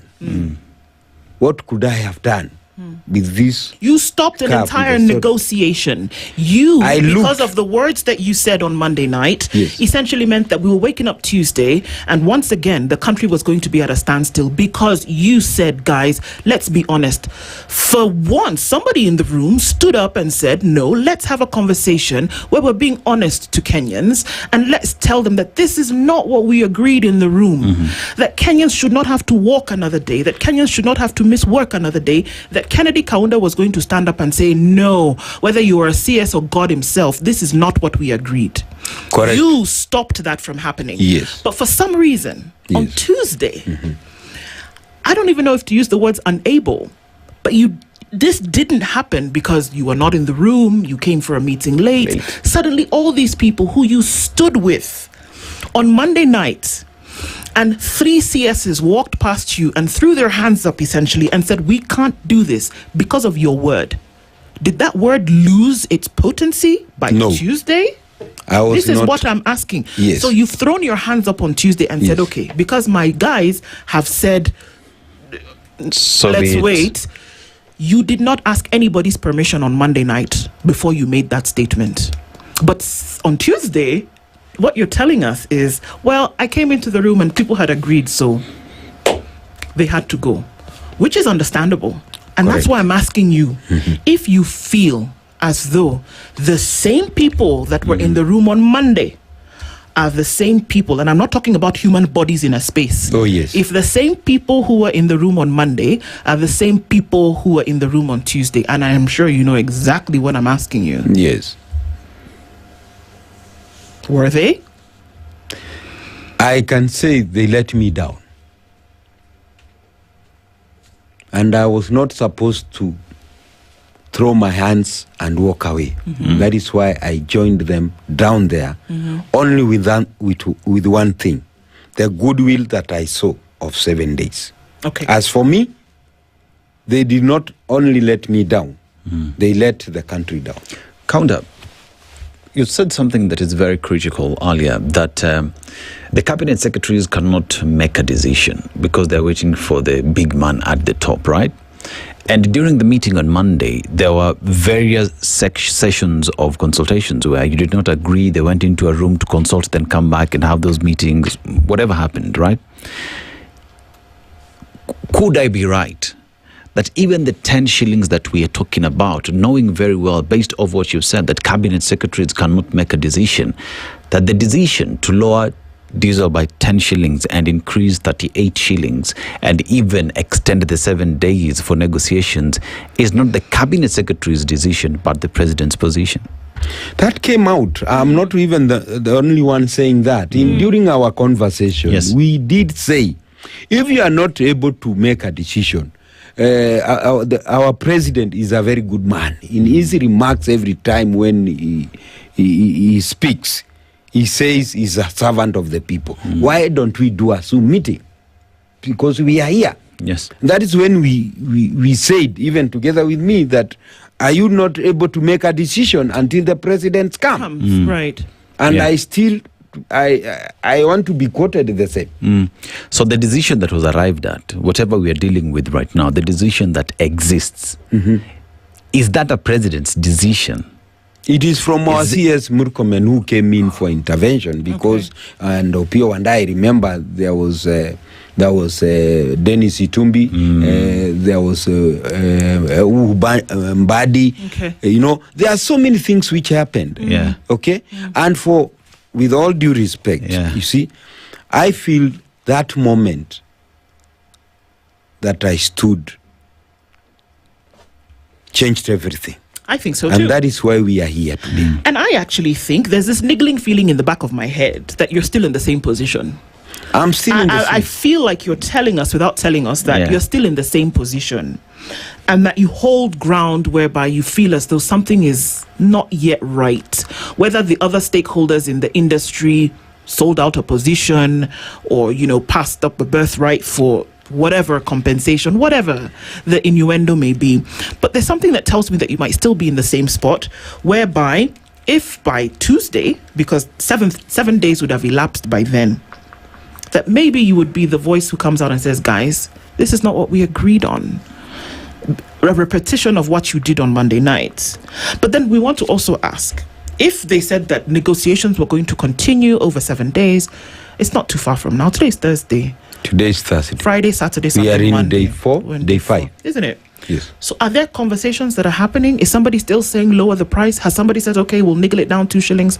Is somebody saying, okay, we're looking for money? Has somebody sent information? Is there a conversation happening at the moment? So many things are happening. Okay. I've not had any meeting, any conversation. Yeah. We are in day 4, day 5. In my group, I've not seen. Okay. Nobody's It talking. was until yesterday when we had, when we were hosted in Citizen Live, when we met 3 of us. Yeah. Again, up to this morning, I don't know, maybe when I leave here, that is when I know that we were supposed to have a meeting today at 11. Because there is a group which were left out the way I came in late. They are complaining. So that is why I'm saying there are so many things happening. So far, I have not had any meeting intervention because you see, the resolutions which came out, the 7-day dialogue, there was no exit plan. Okay. I have not seen the document. I didn't see because I came in late. Yeah. Well, it has not been shared. So I am still remaining standing there where I was, looking forward for the goodwill of the 7 days. Is there a possibility, Kaunda, that the very same individuals who isolated you in the very first meeting would be having meetings and not letting you know? That's why Kenyans say we have the brown envelope. I'm looking for it. My children in school, they are being asked the brown envelope. It is hard for me. They didn't give you. They didn't give you. If others got, you didn't get. I have not seen. No, I don't know whether they got. You know, even my children, my son he is in the university. This morning he called me and he said, "Dad, I'm being asked the brown envelope. Have you seen it?" Yeah, I have not seen. I have not heard of it. Yeah? So that leaves me. In fact, I have no questions. To be honest, Kaunda, where you sit today being day 4 since this started, and there are no meetings, is there goodwill from where you sit to end the stalemate that there is? If there are no meetings to end the crisis that the country finds itself in, because let's face it, if we're waiting for the president to come back, yet we have cabinet secretaries who run these departments, who should be able to make decisions and just advise or update the president on what is going on. Is there goodwill if we are not having meetings since Tuesday? Well, I will leave the goodwill to the Kenyan people. I think the Kenyan people have goodwill to survive. Yes. Yes, that is where, because I agree with you totally. They have the goodwill to survive. Do you think that, because right now, and I think this is where this conversation started with across platforms on Monday, that there's no question that fuel prices are too high. There's no question that the end user, who is the person who has to get into a vehicle, the person who has to go from point A to point B, is the one who is going to suffer this, because they'll have to pay more from a place where they don't have it. That people will have to pay 150 shillings where they were normally paying 30 shillings with the price of fuel. And that even industry players cannot afford this. They can't afford this because that means their bottom line then is decreased significantly. It is not a question about emotions or whether somebody feels a certain way on a Monday. The truth of the matter is that they're too high. People cannot afford it. It is ruining people. Now, so in order to solve that problem, let's not have a conversation about who looks nice on Tuesday.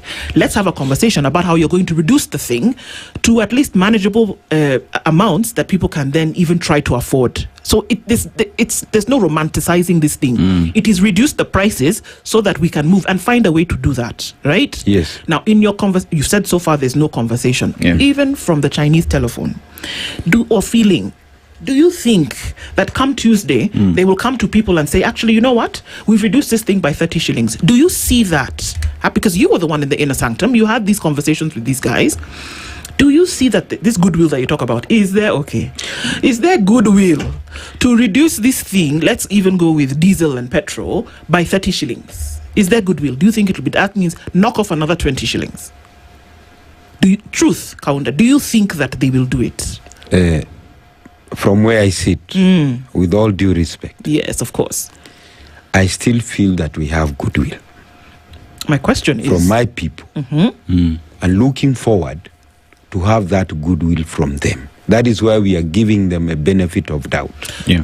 The people who will make a decision to reduce the cost of these fuel products are not the people in your industry. In your meeting.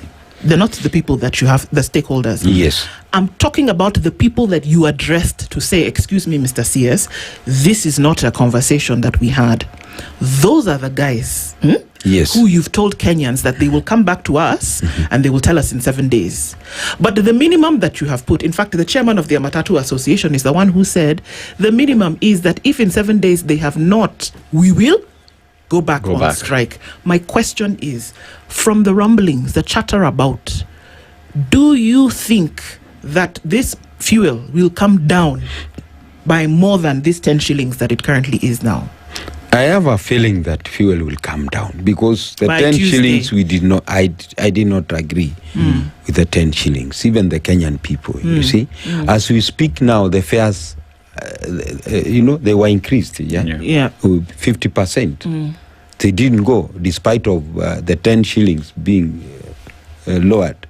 So as a believer, yes, Seventh-day Adventist, okay, I believe that always there is hope. I have hope. It's good to have that hope. We are going to have a goodwill from Sakaja because he's the one who offered himself as our guarantor. And I dare him that come Tuesday, he'll stand in front of the nation and speak to us. Konda, you remember in April, the fuel prices as well went up, and it took the president for VAT to be reduced from 6% to 8%, and that had to go to Parliament for that to be approved. That means if we are to see the change in fuel today, then it is Parliament that has to be called in to change the law in terms of levies and taxes that are in that space. That if we are to be honest today, then we would see some movement in Parliament to change that. Like rightfully so you said, the president cannot change that because he does not have power over Parliament. The cabinet secretaries cannot change anything because they do not have power over Parliament. It is Parliament that is supposed to change that. The president can start that process through Treasury or through the ministry and take that to Parliament. If that is not happening, then come Tuesday and we do not see anything, are we back to the streets? I will remember that when during our conversation, I said there are so many things happening. Yeah. And one of the things again, we saw a letter. We saw a letter going around from the minister Githinji. Yeah. As we speak, the parliament is in recess. Recess, yes. And there is a demand that these guys be recalled. You see, we tried to give solutions to the CS children and body during our conversation that, the president has an autonomy. And they said he cannot give an executive order. So we are looking at so many things. And for me, come Tuesday, if all of us can say enough is enough and go to the street, but I fear so much for my life, Yeah. Yeah, I fear so much. Why are you afraid? Of course, I've received a lot of calls since that moment. Saying what? Of course, I'm not supposed to be here today. Actually, if I had changed my number, you could have not reached me. Why would you be changing your number, Because people are calling me. They said, okay, I'm an embarrassment. There are those calling my other colleagues whom we work with in the tourism industry. Remember, I am from the tourism industry as a tour guide. Yeah. Even I have some of my colleagues who are ridiculed me because, what business do I have to do with matatu? What they don't understand, that a tour guide and tourism with transport go hand in hand. Yes. And I'm here to fight for the right of all of us. Count, are you being threatened? What? Are you being threatened? Through I've the been phone told, calls? I've been told I'm an embarrassment, so I should check my words before I speak them. Sometimes when I want to speak at the moment, I have to be very careful. You are speaking to the authority.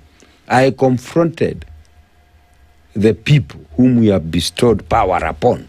Some people are saying that I broke the protocol. Okay? I ashamed people, There are people, not you who are here. There are those who are recommending me for what I did. Yes. And there are those who are with me.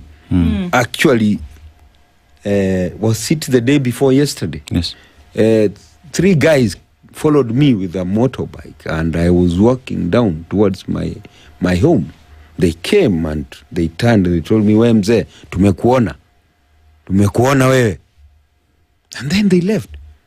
It was around 7:30. Okay? That is why I'm happy. Day for before you to yesterday was give me a platform here. Day before yesterday was the day before yesterday was Monday. Yeah, it was on Monday in the evening. When you were in the meeting? No. When today's Thursday. Today's Thursday. The day before yesterday was Tuesday. Okay, yes. okay. Yes. After the meeting in the afternoon. Yes, in That's the afternoon. In yeah. the evening. Yeah. I'm a very small man.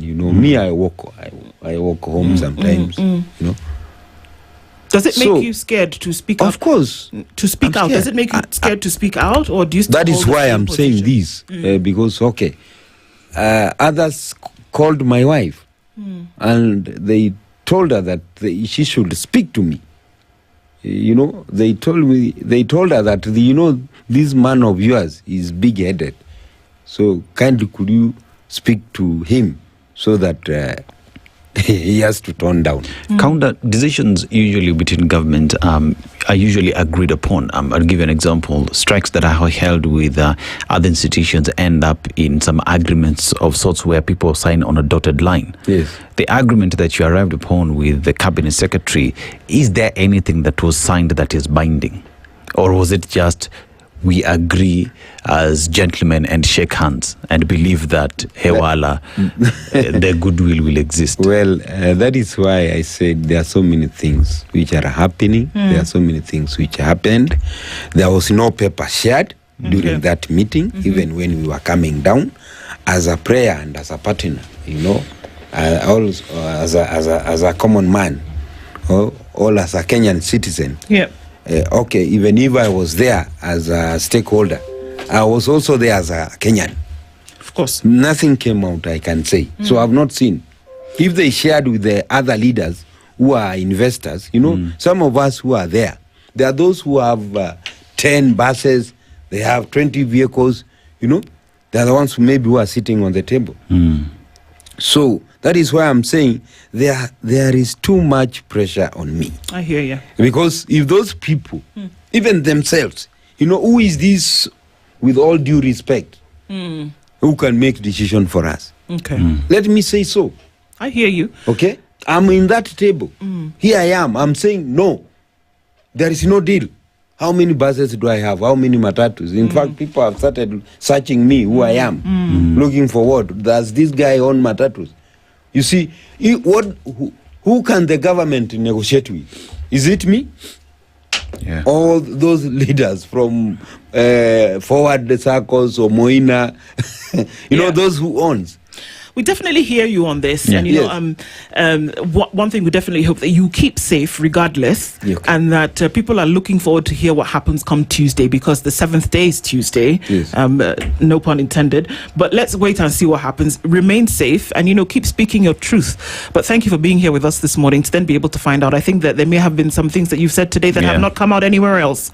But thank you for being candid to the best of your ability. Kennedy Kaunda, asante sana. With all due respect. There's no other way. Asante. Good morning. 1 minute past 10. The The latest news from around the world. 94.4 Spice FM.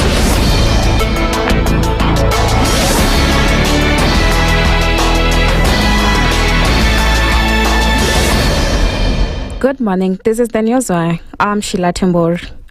Teachers serving in acting leadership positions may continue without extra pay after the TSC said funds for acting allowances were not included in the 2026-2027 budget. Appearing before the National Assembly Education Committee, TSC flagged a 2.2